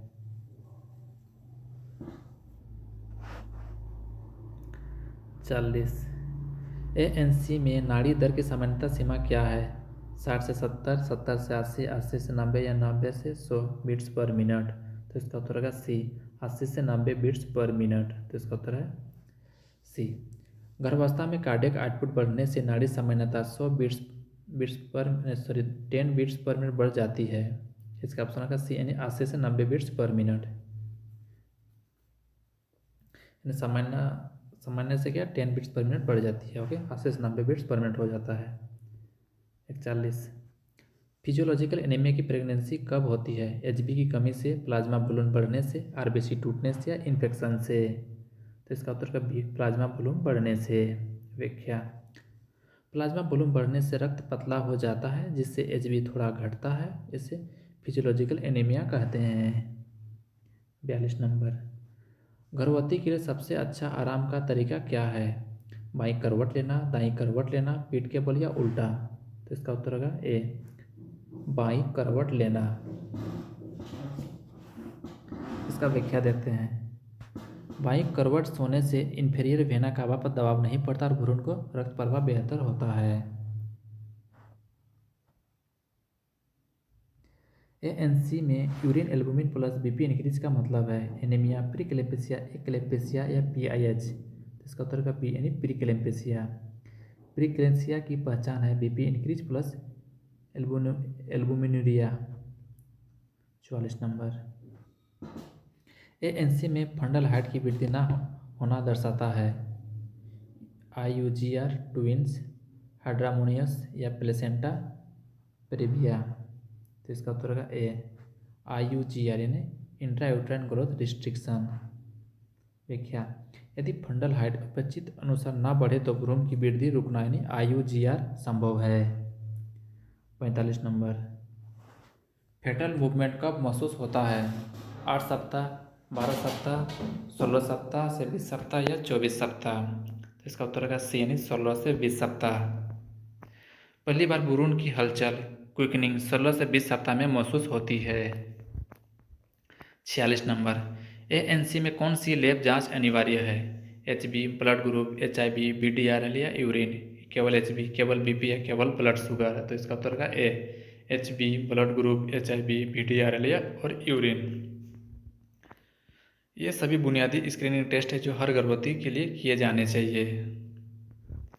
47, अगर गर्भवती में सीने में जलन हो तो क्या सलाह दी जाती है? खाना छोड़ दे, छोटे छोटे भोजन बार बार लेना, खाली पेट रहना, ठंडा दूध ना पीना? तो इसका उत्तर का बी, छोटे छोटे भोजन बार बार लेना। व्याख्या, छोटे बार बार भोजन और सिर ऊंचा कर सोने से हड़बन कम होता है। 48, लेग क्रैम्प की स्थिति में क्या उपाय है? Calcium supplement, potassium supplement, iron supplement या विटामिन B12? तो इसका उत्तर का A, calcium supplement. Leg cramps calcium की कमी से होता है, कैल्शियम टैबलेट और स्ट्रेचिंग मदद करती है। 49 नंबर, एएनसी में नोजिया को कम करने के लिए क्या सलाह दी जाती है? सुबह खाली पेट ना उठे, हल्का सूखा भोजन पहले ले, तीखा तला भोजन ना ले, उपरोक्त सभी? तो इसका उत्तर का डी, यानी उपरोक्त सभी, या यह सभी उपाय मॉर्निंग सिकनेस को कम करता है। सुबह खाली पेट ना उठे, हल्का सूखा भोजन पहले ले, तीखा तला भोजन ले, ये सभी क्या है? नोजिया को कम करने का सलाह है। 50 नंबर, एएनसी के दौरान डेंजर साइन की शिक्षा क्यों आवश्यक है? ताकि महिला समय पर मदद ले सके, अस्पताल का भार घटे, टीकाकरण याद रहे या वजन बढ़े? तो इसका उत्तर का ए, ताकि महिला समय पर मदद ले सके।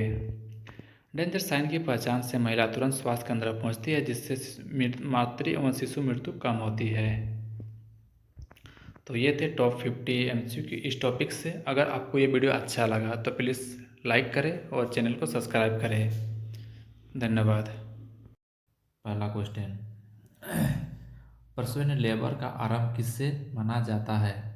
गर्भाशय संकुचन शुरू होने से, भ्रूण की हरकत से, गर्भाशय गिरवा के खुलने से या प्रसव पीड़ा से पहले? तो इसका उत्तर का ए, गर्भाशय संकुचन शुरू होने से। इसका व्याख्या देखते हैं। नियमित दर्दयुक्त और प्रगतिशील गर्भाशय संकुचन जो गर्भाशय गिरवा को फैलाए वही प्रसव की शुरुआत दर्शाता है। दूसरा नंबर, नॉर्मल लेबर में कुल कितने चरण स्टेजेस होते हैं? 2, 3, 4 या 5? तो इसका उत्तर होगा बी, यानी 3 स्टेजेस होते हैं। प्रसव के 3 चरण, पहला गिरवा खुलने का, दूसरा भ्रूण के बाहर आने का, तीसरा अपर यानी प्लेसेंटा के बाहर आने का। तीसरा number, first stage of labour कब से कब तक रहती है? संकुचन से लेकर बच्चे के जन्म तक, गिरवा के खुलने से पूरे डायलेशन तक, बच्चे के जन्म के बाद या अपरास के निकलने तक। तो इसका उत्तर होगा बी, गिरवा के खुलने से पूरी डायलेशन तक, यानी 10 सेंटीमीटर। फर्स्ट स्टेज यानी गिरवा का 0 से 10 सेंटीमीटर तक फैलना। चौथा नंबर, प्रीमी ग्रेविडा महिला में फर्स्ट स्टेज कितनी देर की होती है? 2 से 4 घंटे, 6 से 8 घंटे, 10 से 12 घंटे या 15 से 30 घंटे। मैंने 10 से 12 घंटे। पहली बार मां बनने वाली महिला में यह लगभग 10 से 12 घंटे तक चलती है।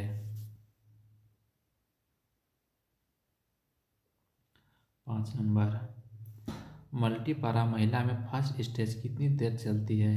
6 से 8 घंटे, 12 से 14 घंटे, 3 से 5 घंटे या 15 घंटे। तो इसका उत्तर होगा 3 से 5 घंटे। मल्टीपारा महिला में गिरवा जल्दी फैलती है, लगभग 3 से 5 घंटे में। छठा number, second stage of labour कब शुरू होती है? जब गिरवा 5 सेंटीमीटर फैले, जब पूरी गिरवा 10 सेंटीमीटर खुल जाए, जब पानी फटे, जब बच्चे का सिर दिखे। तो इसका उत्तर होगा बी, जब पूरी गिरवा 10 सेंटीमीटर खुल जाए। जब गिरवा पूरी तरह खुल जाती है तब से लेकर बच्चे के जन्म तक का समय सेकेंड स्टेज कहलाता है।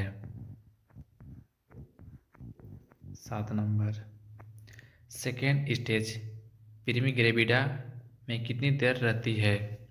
10 से 15 मिनट, 30 से 60 मिनट, 1 से 2 घंटे या 3 से 4 घंटे। तो इसका उत्तर होगा 1 से 2 घंटे। प्रीमी ग्रेविडा में 1 से 2 घंटे तक, जबकि मल्टीपारा में केवल 30 मिनट तक होती है। 8 number, third stage of labour में क्या होता है? गिरवा फैलती है, बच्चा बाहर आता है, अपरा यानी प्लेसेंटा और झिल्लियाँ बाहर आती है या टाँके लगाए जाते हैं। सी नंबर, यानी अपरा प्लेसेंटा और झिल्लियाँ बाहर आती है। थर्ड स्टेज में बच्चा जन्म लेने के बाद अपरा और झिल्लियाँ गर्भाशय से अलग होकर बाहर आती है। 9 नंबर, थर्ड स्टेज की सामान्य अवधि कितनी होती है? 5 से 10 मिनट, 15 से 30 मिनट, 45 मिनट या 1 घंटा। तो इसका उत्तर होगा ए, 5 से 10 मिनट। सामान्यतः 5 से 10 मिनट में प्लेसेंटा बाहर आ जाती है। 10 number, active management of third stage AMTSL में पहला कदम क्या है? Fundal massage, control correct cord traction, oxytocin injection, examination of placenta. C number, oxytocin injection. Placenta separation से रोकने के लिए 10 IU ऑक्सीटोसिन IM बच्चे के जन्म के 1 मिनट के भीतर देना चाहिए। 12 number, control code traction CCT का उद्देश्य क्या है? भ्रूण निकालना, अपरा को सुरक्षित निकालना, रक्तस्राव रोकना या BP कम करना। तो इसका उत्तर है बी, अपरा को सुरक्षित निकालना। CCT द्वारा प्लेसेंटा को बिना यूट्रस को नुकसान पहुंचाए बाहर निकालते हैं।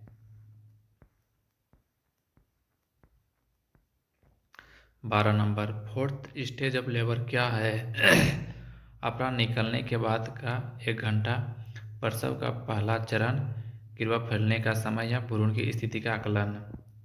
ए नंबर, अपरा निकलने के बाद का 1 घंटा। प्लेसेंटा निकलने के बाद के पहले 1 घंटे को फोर्थ स्टेज कहते हैं। पोस्टमार्टम ऑब्जर्वेशन के लिए नॉर्मल लेबर में सबसे पहले कौन सा प्रेजेंटेशन होता है? ब्रिज, शोल्डर, वर्टेक्स या फेस। इसका उत्तर 6 सी, यानी वर्टेक्स सेफालिक। सामान्य पुरुषों में सिर नीचे की ओर वर्टेक्स प्रेजेंटेशन होता है। 14 नंबर, पार्टोग्राफ का उपयोग किस लिए किया जाता है? गर्भवती की डिलीवरी डेटा निकालने के लिए, प्रसव की प्रगति मॉनिटर करने के लिए, वजन मापने के लिए या टीटी वैक्सीन रिकॉर्ड के लिए? तो इसका उत्तर का बी, प्रसव की प्रगति मॉनिटर करने के लिए। पेट्रोग्राफ लेबर प्रोग्रेस को ग्राफिक रूप से मॉनिटर करता है और जटिलताओं की पहचान में मदद करता है। 15 नंबर, लेबर पेन किस हार्मोन से होता है? प्रोजेस्टेरोन, ऑक्सीटोसिन, रिलैक्सिन या एस्ट्रोजन? तो इसका उत्तर का बी, ऑक्सीटोसिन। ऑक्सीटोसिन गर्भाशय के संकुचन को उत्तेजित करता है जिससे लेबर पेन होती है। 16 नंबर है, इपिसिसोटोमी कब दी जाती है? प्रसव के आरंभ में, जब सिर बाहर आने लगे, क्राउनिंग, प्लेसेंटा निकलने पर या थर्ड स्टेज में? तो इसका उत्तर का बी, जब सिर बाहर निकलने लगे। क्राउनिंग के समय इपिसियोटोमी दी जाती है ताकि पेरिनियम फटे नहीं। 17 नंबर, इपिसियोटोमी में कौन सी एनेस्थीसिया दी जाती है? General anaesthesia, pudendal block, spinal anaesthesia या ईथर एनेस्थीसिया? तो इसका उत्तर का बी, बुडेंटल ब्लॉक। इपिसियोटोमी के लिए पुडेंडल ब्लॉक या लोकल इन्फिल्ट्रेशन दी जाती है। 18 नंबर, न्यूबॉर्न का रेस्पिरेशन कब शुरू होना चाहिए? 1 मिनट के अंदर, 5 मिनट के बाद, 10 मिनट के बाद या तुरंत नहीं? तो इसका उत्तर का ए, 1 मिनट के अंदर। जन्म के पहले 1 मिनट में नवजात को सांस लेनी चाहिए, इसे गोल्डन मिनट कहा जाता है। 19 नंबर, थर्ड स्टेज में सबसे बड़ा खतरा क्या है? पोस्टमार्टम हेमरेज, रक्तस्राव, संक्रमण, रिटेन प्लेसेंटा या दर्द? तो इसका उत्तर होगा ये, रक्तस्राव यानी पोस्टमार्टम हेमरेज। थर्ड स्टेज में अत्यधिक रक्तस्राव पीपीएच प्रमुख जोखिम होता है, इसलिए ऑक्सीटोसिन आवश्यक है। 20 नंबर, पीपीएच की रोकथाम का सबसे प्रभावशाली तरीका क्या है? इपिसियोटोमी देना, कंट्रोल कोर्ड ट्रैक्शन, एएमटीएसएल का पालन करना या फंडल मसाज? तो इसका उत्तर का सी, एएमटीएसएल का पालन करना, option number C. Active management of third stage of labour, AMTSL PPH रोकने का सबसे प्रभावी तरीका है। 21 नंबर, लेबर में क्राउनिंग का अर्थ है बच्चे का सिर नीचे आना, सिर का वेजाइनल आउटलेट पर स्थिर दिखना, प्लेसेंटा निकलना या यूट्राइन कंट्रैक्शन रुकना? तो इसका उत्तर होगा बी, सिर का वेजाइनल आउटलेट पर स्थिर दिखना। जब बच्चे का सिर यानी वेजाइना के बाहर दिखाई देता है और कॉन्ट्रैक्शन के बाद वापस नहीं जाता तो उसे क्राउनिंग कहते हैं। 22, अबगार स्कर कब लिया जाता है? जन्म के तुरंत बाद, 1 और 5 मिनट पर, 10 मिनट पर या 30 मिनट पर? तो इसका उत्तर होगा बी, 1 और 5 मिनट पर। अबगार स्कोर 1 मिनट और 5 मिनट पर लिया जाता है नवजात की स्थिति आकलन के लिए। नॉर्मल लेबर में नर्स की पहली जिम्मेदारी क्या है? माँ को सुई देना, हाथ धोना और एसेप्टिक टेक्निक अपनाना, नवजात को नहलाना या टीटी लगाना? तो इसका उत्तर का बी, हाथ धोना और एसेप्टिक टेक्निक अपनाना। लेबर रूम में एसेप्टिक टेक्निक सबसे आवश्यक है ताकि संक्रमण ना फैले। 24 नंबर, प्लेसेंटा को निकालने के लिए क्या करना चाहिए? जांच कर फेंक देना, प्लेसेंटा की कंप्लीटनेस की जांच करना, धोना या वजन लेना? तो इसका उत्तर का बी, प्लेसेंटा की कंप्लीटनेस की जांच करना। प्लेसेंटा पूरी निकली है या नहीं? मेम्ब्रेन्स का कोटिलेडन इंटेक्ट है या नहीं, ये कंफर्म करना आवश्यक है। 25 नंबर, नॉर्मल लेबर के बाद नर्स को क्या देखना चाहिए? रक्तस्राव की मात्रा, गर्भाशय की कठोरता, माँ का वाइटल साइन या उपरोक्त सभी? तो इसका उत्तर का डी, उपरोक्त सभी। प्रसव के बाद 1 घंटे तक क्लोज मॉनिटरिंग जरूरी है ताकि पीपीएच या शॉक को रोका जा सके। 26 ऑब्स्ट्रक्टेड लेबर का मुख्य कारण क्या है? Uterine inertia, pelvic disproportion, cord prolapse, placenta previa. B pelvic disproportion.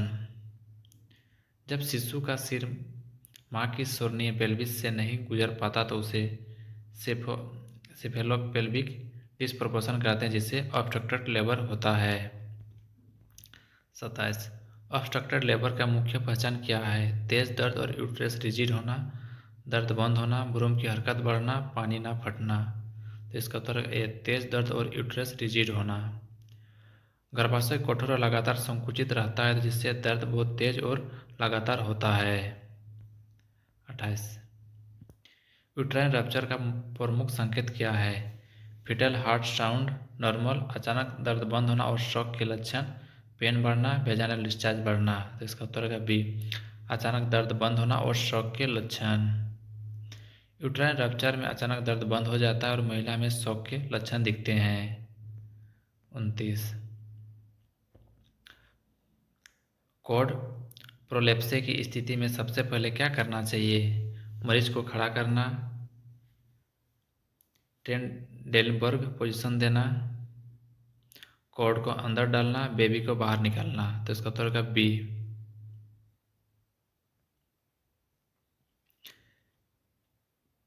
ट्रेंडेलेनबर्ग position देना।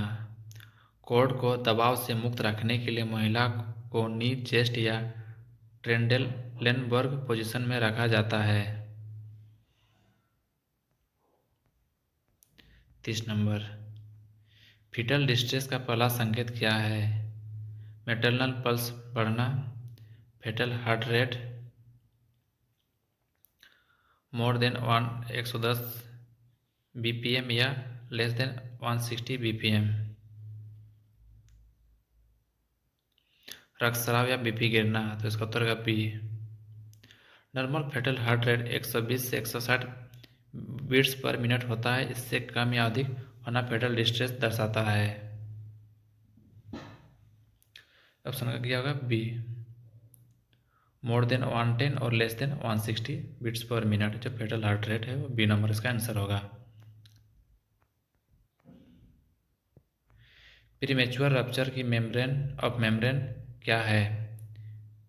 पिंड शुरू होने से पहले पानी फटना, डिलीवरी के बाद पानी फटना, सेकंड स्टेज में रप्चर या कोई नहीं। उसको ए पिंड शुरू होने से पहले पानी फटना। यदि गर्भाशय संकुचन शुरू होने से पहले एमनियोटिक सेक फट जाती तो उसे PROM कहते हैं, premature rupture of membrane. 32 retained placenta कब कहा जाता है? प्लेसेंटा 15 मिनट में ना निकले, प्लेसेंटा 30 मिनट में ना निकले, प्लेसेंटा तुरंत निकले, प्लेसेंटा पहले ही निकल जाए। बी प्लेसेंटा 30 मिनट में ना निकले। यदि प्लेसेंटा डिलीवरी के 30 मिनट के भीतर बाहर ना आए तो रिटेन प्लेसेंटा कहलाता है। 33 पोस्टपार्टम हेमरेज PPH को कैसे परिभाषित किया जाता है? Vaginal bleeding more than 250 ml, vaginal bleeding more than 500 ml after delivery, bleeding during pregnancy, light bleeding after labor। B number vaginal bleeding more than 500 ml after delivery। प्रसव के बाद 500 ml से अधिक रक्तस्राव को पोस्टपार्टम हेमरेज PPH कहा जाता है। 34 PPH का सबसे सामान्य कारण क्या है? Retained placenta, cervical tear, uterine atony, infection. तो इसका उत्तर होगा सी यूट्राइन एटोनी। जब यूट्रस संकुचित नहीं होता यूट्राइन एटोनी तो सबसे अधिक रक्तस्राव होता है। 35 यूट्राइन एटोनी की रोकथाम के लिए क्या दिया जाता है? Diazepam, oxytocin injection, glucose drip या एंटीबायोटिक। तो इसका उत्तर होगा oxytocin injection. 10 IU oxytocin IM बच्चे के जन्म के 1 मिनट के अंदर देना चाहिए। यूट्रस को कॉन्ट्रैक्ट कर PPH रोकता है। PPH का पहला उपचार क्या है? IV फ्लूइड देना, फंडल मसाज, एपिसियोटोमी करना, एंटीबायोटिक देना। Option number B fundal massage. सबसे पहले यूट्रस को मसाज करके कॉन्ट्रैक्ट करवाना चाहिए ताकि ब्लीडिंग रुके। 37 प्लेसेंटा मैनुअली निकालने की स्थिति को क्या कहते हैं? Retained placenta, adherent placenta, retained membrane, normal placenta. तो इसका उत्तर है रिटेन प्लेसेंटा। जब प्लेसेंटा स्वयं बाहर नहीं आती और हाथ से निकालनी पड़ती तो उसे रिटेन प्लेसेंटा कहते हैं। 38 एमनियोटिक फ्लूइड एम्बोलिज्म क्या है? फ्लूइड का रक्त में प्रवेश करना, प्लेसेंटा का रप्चर होना, इन्फेक्शन फैलना या बेबी का डिस्ट्रेस। तो इसका उत्तर है ए फ्लूइड का रक्त में प्रवेश करना। जब एमनियोटिक फ्लूइड माँ के रक्त प्रवाह में चला जाता है तो यह जानलेवा स्थिति बन जाती है। 39 इमीडिएट न्यूबॉर्न केयर में सबसे पहले क्या करना चाहिए? नहलाना, रेस्क्यूसेशन और ब्रीथिंग चेक करना, वैक्सीनेशन या फीडिंग। तो इसका उत्तर है बी रेस्क्यूसेशन और ब्रीथिंग चेक करना। नवजात के जन्म के तुरंत बाद ब्रीथिंग और हार्ट रेट जांच चाहिए। Golden minute rule. 40 न्यूबॉर्न की नाल अम्बिकल कॉर्ड कितने समय बाद काटी जाती है? तुरंत, 30 सेकेंड बाद, 1 से 3 मिनट बाद, 10 मिनट बाद। तो इसका उत्तर है सी 1 से 3 मिनट बाद। डिले कॉर्ड क्लैंपिंग 1 से 3 मिनट बाद से बच्चे को अतिरिक्त रक्त और आयरन मिलता है। 41 नवजात का सामान्य श्वसन दर कितनी होती है? 20 से 30 पर मिनट, 30 से 60 पर मिनट, 60 से 80 पर मिनट या 15 से 25 पर मिनट। इसका उत्तर का बी 30 से 60 पर minute. Normal neonatal respiration rate 30 से 60 पर मिनट होती है। 42 नवजात का सामान्य तापमान कितना होना चाहिए? 35 डिग्री सेल्सियस, 36.5 डिग्री सेल्सियस या 37.5 डिग्री सेल्सियस, 38 डिग्री सेल्सियस या 34 डिग्री सेल्सियस। इसका उत्तर का बी 36.5 से 37.5 डिग्री सेल्सियस। हाइपोथर्मिया से बचने के लिए बच्चों का तापमान 36.5 से 37.5 डिग्री सेल्सियस के बीच रहना चाहिए। 43 नंबर न्यूबॉर्न को ठंडे से बचने का सबसे अच्छा तरीका क्या है? ब्लैंकेट देना, हीटर चलाना, कंगारू मदर केयर या रूम वार्म रखना। तो इसका उत्तर का C kangaroo mother care. Kangaroo mother care KMC माँ के सीने से स्किन टू स्किन कांटेक्ट सबसे प्रभावशाली तरीका है। 44 फर्स्ट वैक्सीन जो जन्म के समय दी जाती है? BCG, DPT, polio, hepatitis B. तो इसका उत्तर का ए बीसीजी। बीसीजी, ओपीवी और हेपाटाइटिस बी जन्म के समय दी जाती है। 45 अबगार स्कोर में कुल कितने पॉइंट्स होते हैं? 5, 10, 7 या 12। तो इसका उत्तर होगा B 10। 5 sign appearance, pulse, grimace, activity, respiration into 2 point equal to 10 total. 46 number newborn में श्वसन न मिलने पर सबसे पहला कदम क्या है? Suction mouth and nose, chest compress, oxygen देना या आईवी फ्लूइड देना। तो इसका सक्शन माउथ एंड नोज। सबसे पहले माउथ और नोज सक्शन करके एयरवे साफ करना चाहिए। 47 नवजात की पहली सांस किस कारण से शुरू होती है? क्राइंग, टेम्परेचर चेंज और CO2 लेवल बढ़ना, यूट्राइन कॉन्ट्रैक्शन या प्रेशर डिक्रीज। तो इसका उत्तर का बी टेम्परेचर चेंज और CO2 लेवल बढ़ना। जन्म के बाद CO2 बढ़ने और तापमान बदलने में श्वसन केंद्र सक्रिय हो जाता है। 48 न्यूनेटल जॉन्डिस कब सामान्य माना जाता है? जन्म के 1 घंटे बाद, जन्म के 24 घंटे बाद, जन्म के तुरंत या कभी नहीं। तो इसका उत्तर का बी जन्म के 24 घंटे बाद। यदि पीलिया जन्म के 24 घंटे बाद आता है तो वह फिजियोलॉजिकल जॉन्डिस कहलाता है। 49 मिकोनियम स्टेंट लिक्विड क्या दर्शाता है? Fetal distress, normal labour, infection या यूट्राइन रप्चर। तो इसका उत्तर है फेटल डिस्ट्रेस। यदि एमनियोटिक फ्लूइड में मिकोनियम मिल जाए तो यह भ्रूण की डिस्ट्रेस का संकेत है। 50 नंबर नियोनेटल सेप्सिस को रोकने का सबसे अच्छा तरीका क्या है? एंटीसेप्टिक बाथ, हैंड वॉशिंग और एसेप्टिक टेक्निक, एंटीबायोटिक देना, वैक्सीनेशन। तो इसका उत्तर का बी हैंड वॉशिंग और एसेप्टिक टेक्निक। इन्फेक्शन कंट्रोल के लिए हैंड वॉशिंग और एसेप्टिक डिलीवरी टेक्निक सबसे प्रभावशाली उपाय है। तो ये थे टॉप 50% नॉर्मल डिलीवरी टॉपिक से। अगर आपको ये वीडियो अच्छा लगा तो प्लीज़ चैनल को सब्सक्राइब करें। ये जो वीडियो है ये गवर्नमेंट एएनएम के लिए बहुत इम्पोर्टेंट वीडियो है। तो चलिए, धन्यवाद। HIV का पूरा नाम क्या है? Human immunity virus, human immunodeficiency virus, human immunodeficiency virus, okay, human immunisation virus. तो इसका उत्तर होगा B number, human immunodeficiency virus. HIV का पूरा नाम ह्यूमन इम्यूनोडिफिशियंसी वायरस है, जो शरीर की प्रतिरक्षा प्रणाली यानी इम्यून सिस्टम को कमजोर करता है। दूसरा नंबर, एड्स का पूरा नाम क्या है? Acute immunodeficiency syndrome, acquired immunodeficiency syndrome, active immunity disease syndrome या एक्वायर्ड इन्फेक्शन डिजीज सिंड्रोम। तो इसका उत्तर होगा B, acquired immunodeficiency syndrome. AIDS, acquired immunodeficiency syndrome या HIV संक्रमण का अंतिम और गंभीर चरण है। तीसरा नंबर, HIV शरीर के किस कोशिका को नष्ट करता है? RBC, platelet, CD4 T lymphocyte, WBC neutrophil. तो इसका उत्तर होगा सी, CD4 T lymphocyte.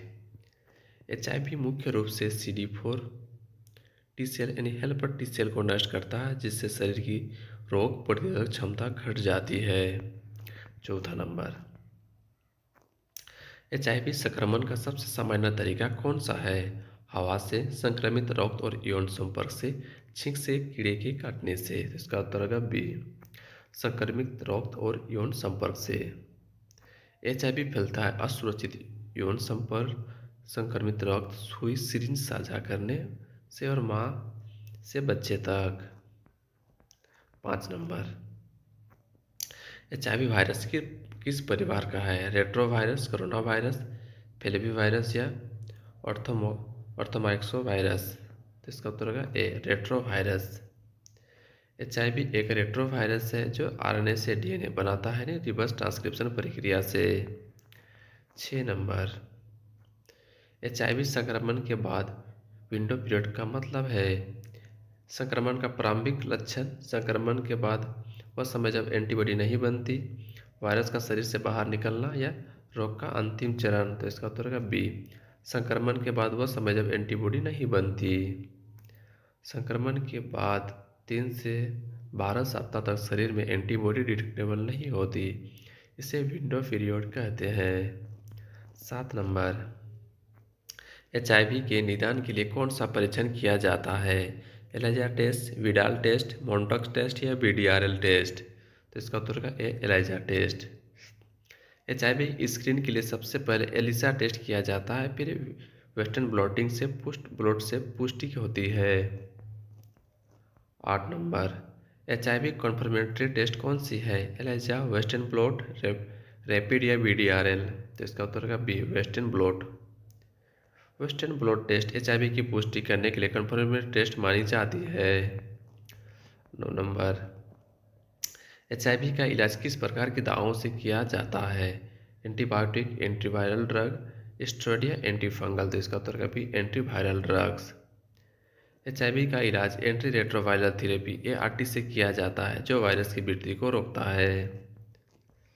10 number, ART में दवाओं का उद्देश्य क्या होता है? HIV को पूरी तरह नष्ट करना, रोग की गति धीमी करना, रोगी को जीवन का अवधि बढ़ाना, वायरस को निष्क्रिय बनाना या संक्रमण फैलाना। तो इसका उत्तर का बी, रोग की गति धीमी करना और रोगी के जीवन का अवधि बढ़ाना। ART HIV को खत्म नहीं करती, लेकिन उनकी वृद्धि रोककर जीवन लंबा करती है।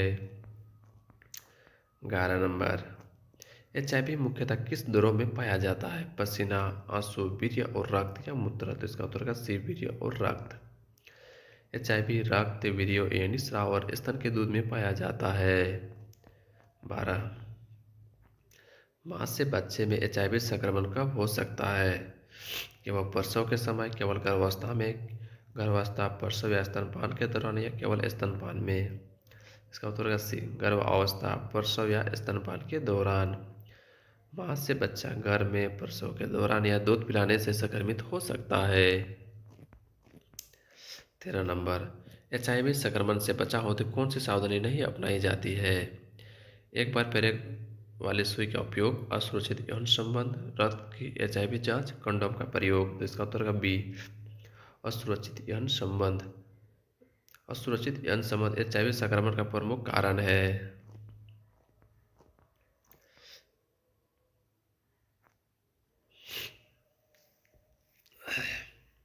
WHO के अनुसार ART कब शुरू करनी चाहिए? जब CD4 350 सेल पर mm³ CD4 सेल 500 सेल्स पर क्यूब या सभी HIV संक्रमित व्यक्तियों को तुरंत एड्स स्टेज में।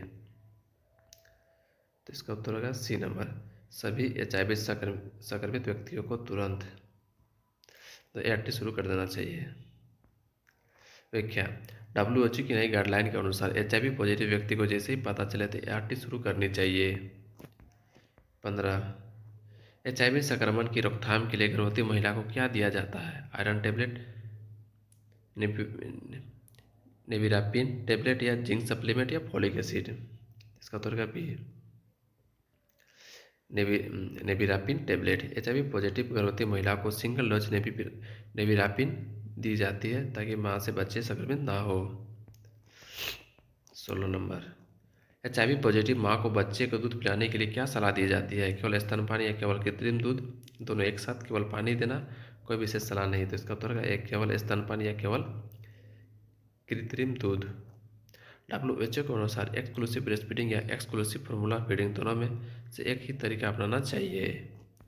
17, HIV संक्रमण में सबसे पहले कौन सी बीमारी दिखती है? ट्यूबरक्लोसिस, ओरल थ्रस, मलेरिया या जॉन्डिस। तो इसका उत्तर का बी, ओरल थ्रस यानी कैंडिडियासिस। ओरल कैंडिडियासिस मुंह में सफेद फफूंदी HIV की शुरुआती अपॉर्चुनिस्टिक इन्फेक्शन में से एक है। 18, एड्स का सबसे सामान्य अपॉर्चुनिस्टिक इन्फेक्शन कौन सा है? ट्यूबरक्लोसिस, कोलेरा, टिटनस या हेपेटाइटिस बी। तो इसका उत्तर का ए, ट्यूबरक्लोसिस।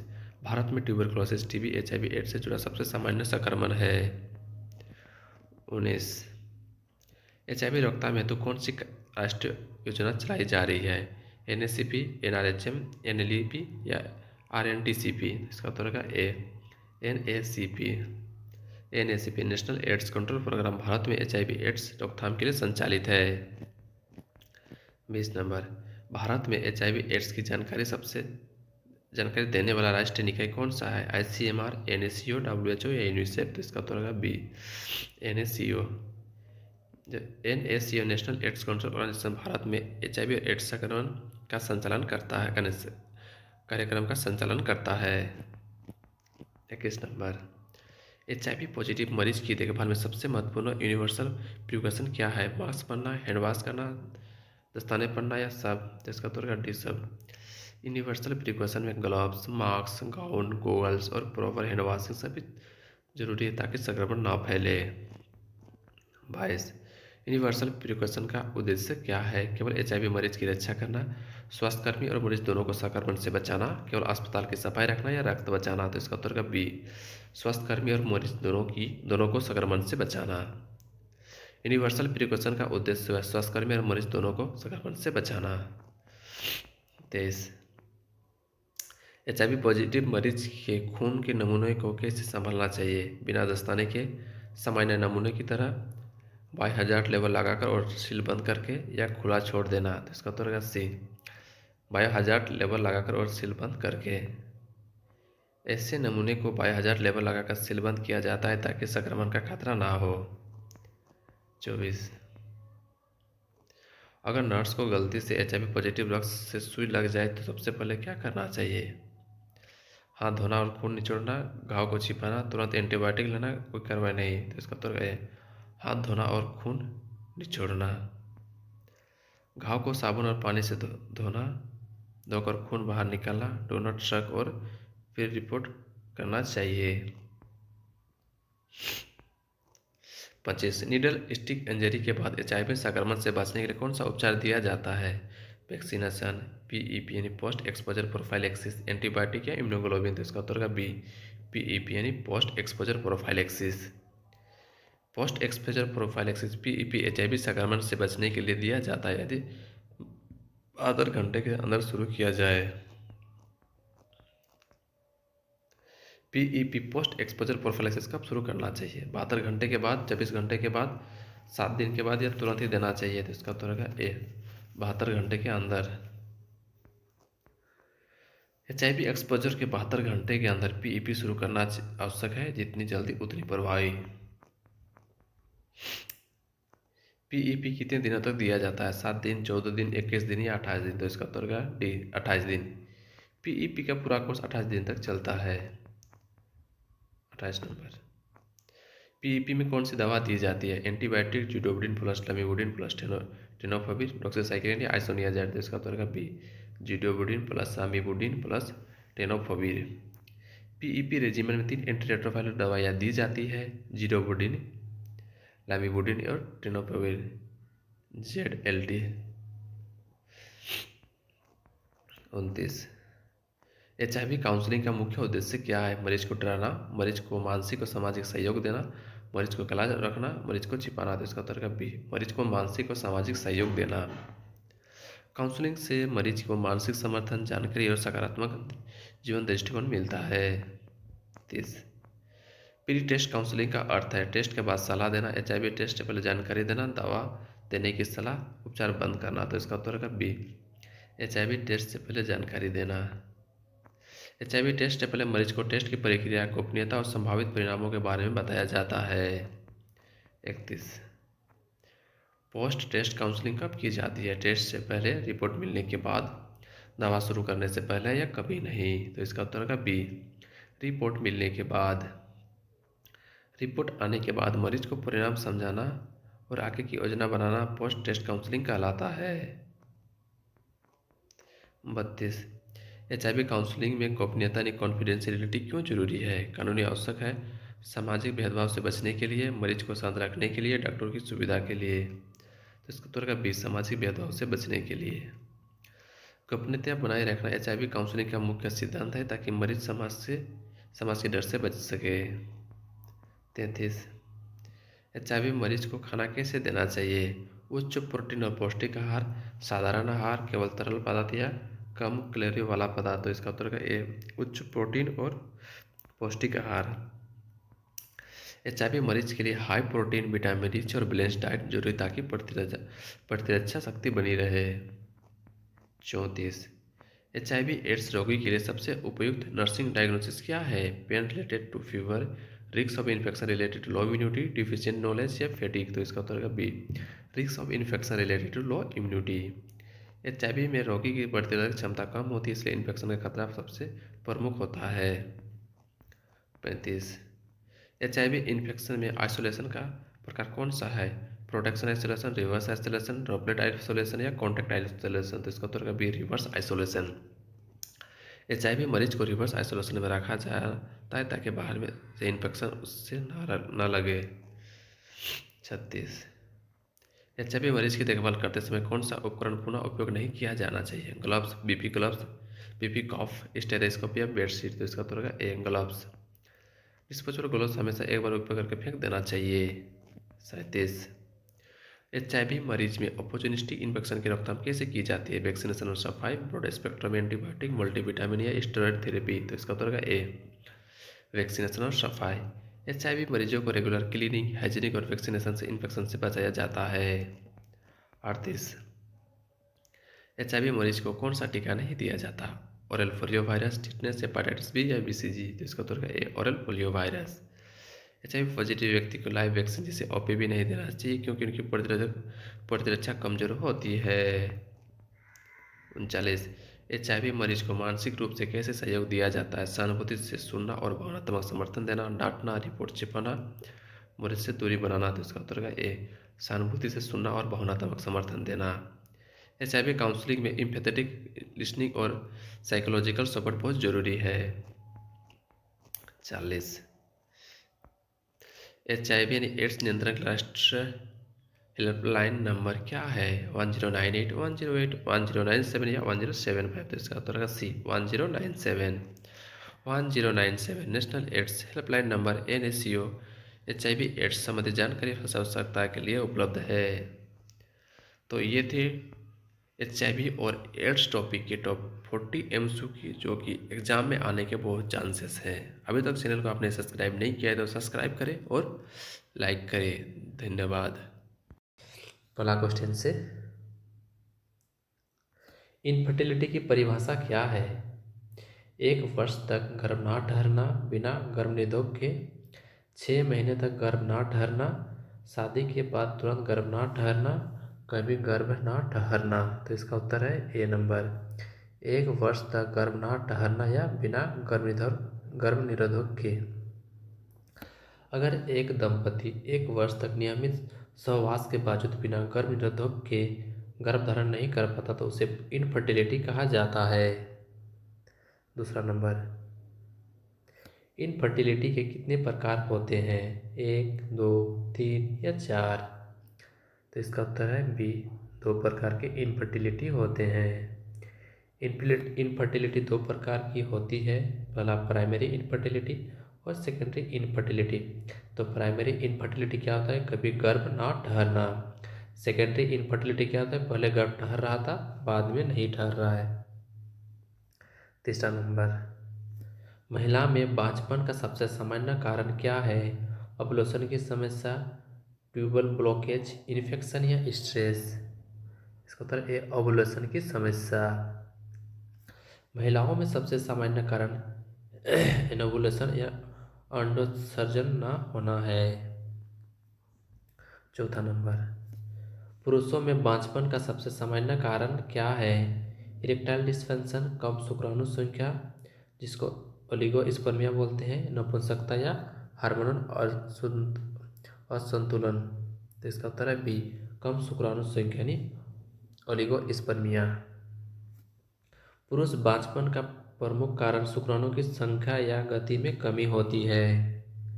पांचवा नंबर, ओव्यूलेशन की जांच के लिए कौन सा हार्मोन मापा जाता है? LH luteinizing hormone, FSH follicular stimulating hormone, prolactin या एस्ट्रोजन? तो इसका उत्तर है ए, LH यानी ल्यूटिनाइजिंग हार्मोन। LH सर्ज अंडोत्सर्जन यानी ओव्यूलेशन का संकेत देता है। 6 नंबर, ओव्यूलेशन टेस्ट के लिए कौन सा तरीका सबसे सटीक है? Basal body temperature, ultrasound follicular study, cervical mucus test या यूरिन एलिस टेस्ट? इसका उत्तर है बी, अल्ट्रासाउंड फॉलिकुलर स्टडी।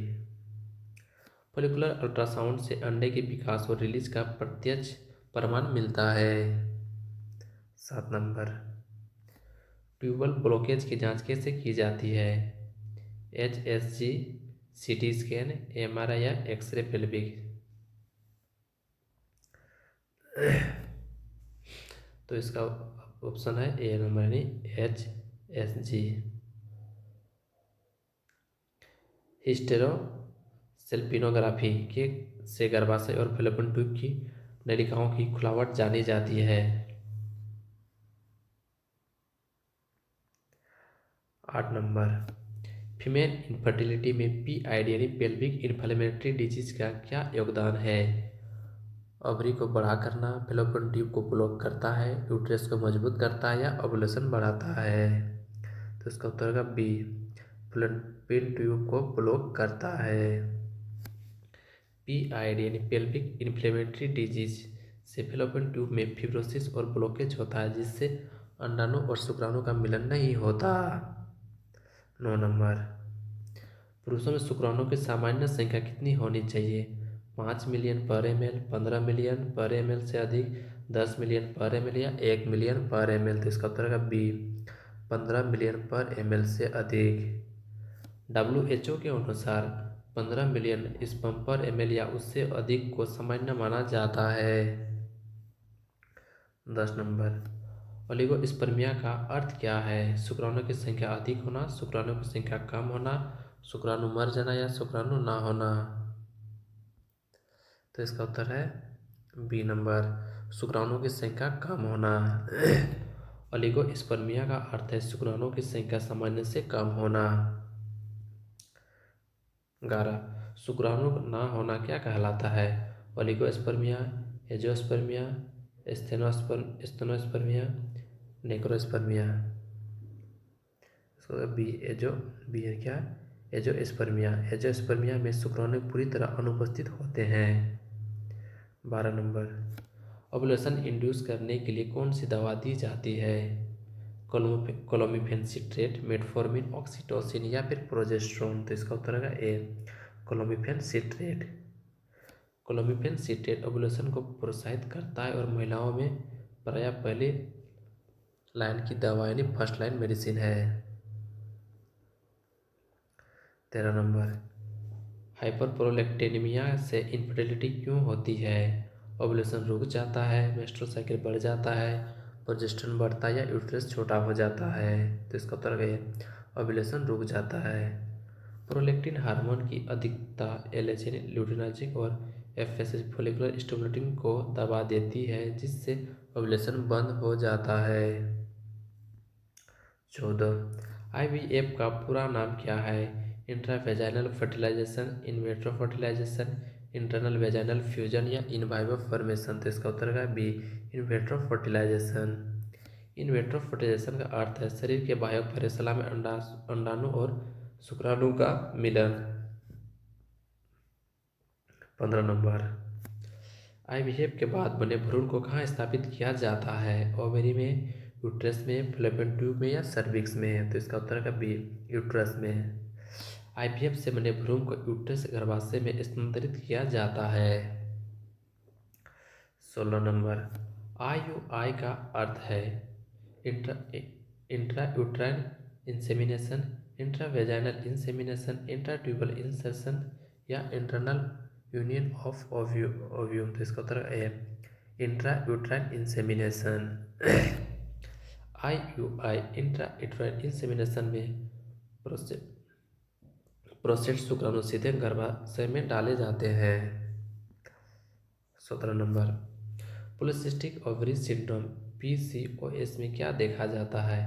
कोई छोटे छोटे cyst, fallopian blockage, uterine fibroid या सर्विकल इरोजन। तो इसका उत्तर का ए, कोई छोटे छोटे सिस्ट। पीसीओएस में ओवरी में कोई छोटे सिस्ट होते हैं जिससे अंडोत्सर्जन रुक जाता है। पीसीओएस क्या होता है? Polycystic ovary syndrome. 18 number, PCOS में कौन सा हार्मोन बढ़ जाता है? एलएच, एफएसएच, प्रोजेस्टेरोन या प्रोलैक्टिन। सूत्र ए यानी एलएच, ल्यूटिनाजिक हार्मोन। एलएच और एफएसएच रेशियो बढ़ता है जिससे अंडोत्सर्जन में समस्या आती है। एलएच यानी ल्यूटिनाजिक हार्मोन और FSH follicular stimulating hormone. 19 number, infertility में साइकोलॉजिकल काउंसलिंग क्यों आवश्यक है? तनाव कम करने के लिए, दवा की जगह लेने के लिए, जांच रोकने के लिए, समय व्यतीत करने के लिए। इसका उत्तर है तनाव कम करने के लिए। मानसिक तनाव फर्टिलिटी का नकारात्मक प्रभाव डालता है इसलिए काउंसलिंग जरूरी है। 20 नंबर, इंडोमेट्रियोसिस क्या है? गर्भाशय की पहली परत का अन्य जगह पर बढ़ना, ओवरी में सिस्ट बनना, फैलोपियन ट्यूब का इन्फेक्शन या यूट्रस का आकार घट जाना। इसका उत्तर है गर्भाशय की बाहरी परत का अन्य जगह पर बढ़ना। इंडोमेट्रियोसिस में यूट्राइन लाइनिंग शरीर के अन्य हिस्सों में विकसित होती है जिससे इनफर्टिलिटी हो जाती है। ये थे इनफर्टिलिटी टॉपिक से टॉप 20 MCQ। ये जो टॉपिक है ये बहुत महत्वपूर्ण टॉपिक था। प्लीज़ इसको आपको अगर एक बार में याद नहीं हुआ तो 2 बार आप देख लीजिएगा। और आपको अगर ये वीडियो आपको अच्छा लगा तो प्लीज़ लाइक करें और चैनल को सब्सक्राइब करें। धन्यवाद।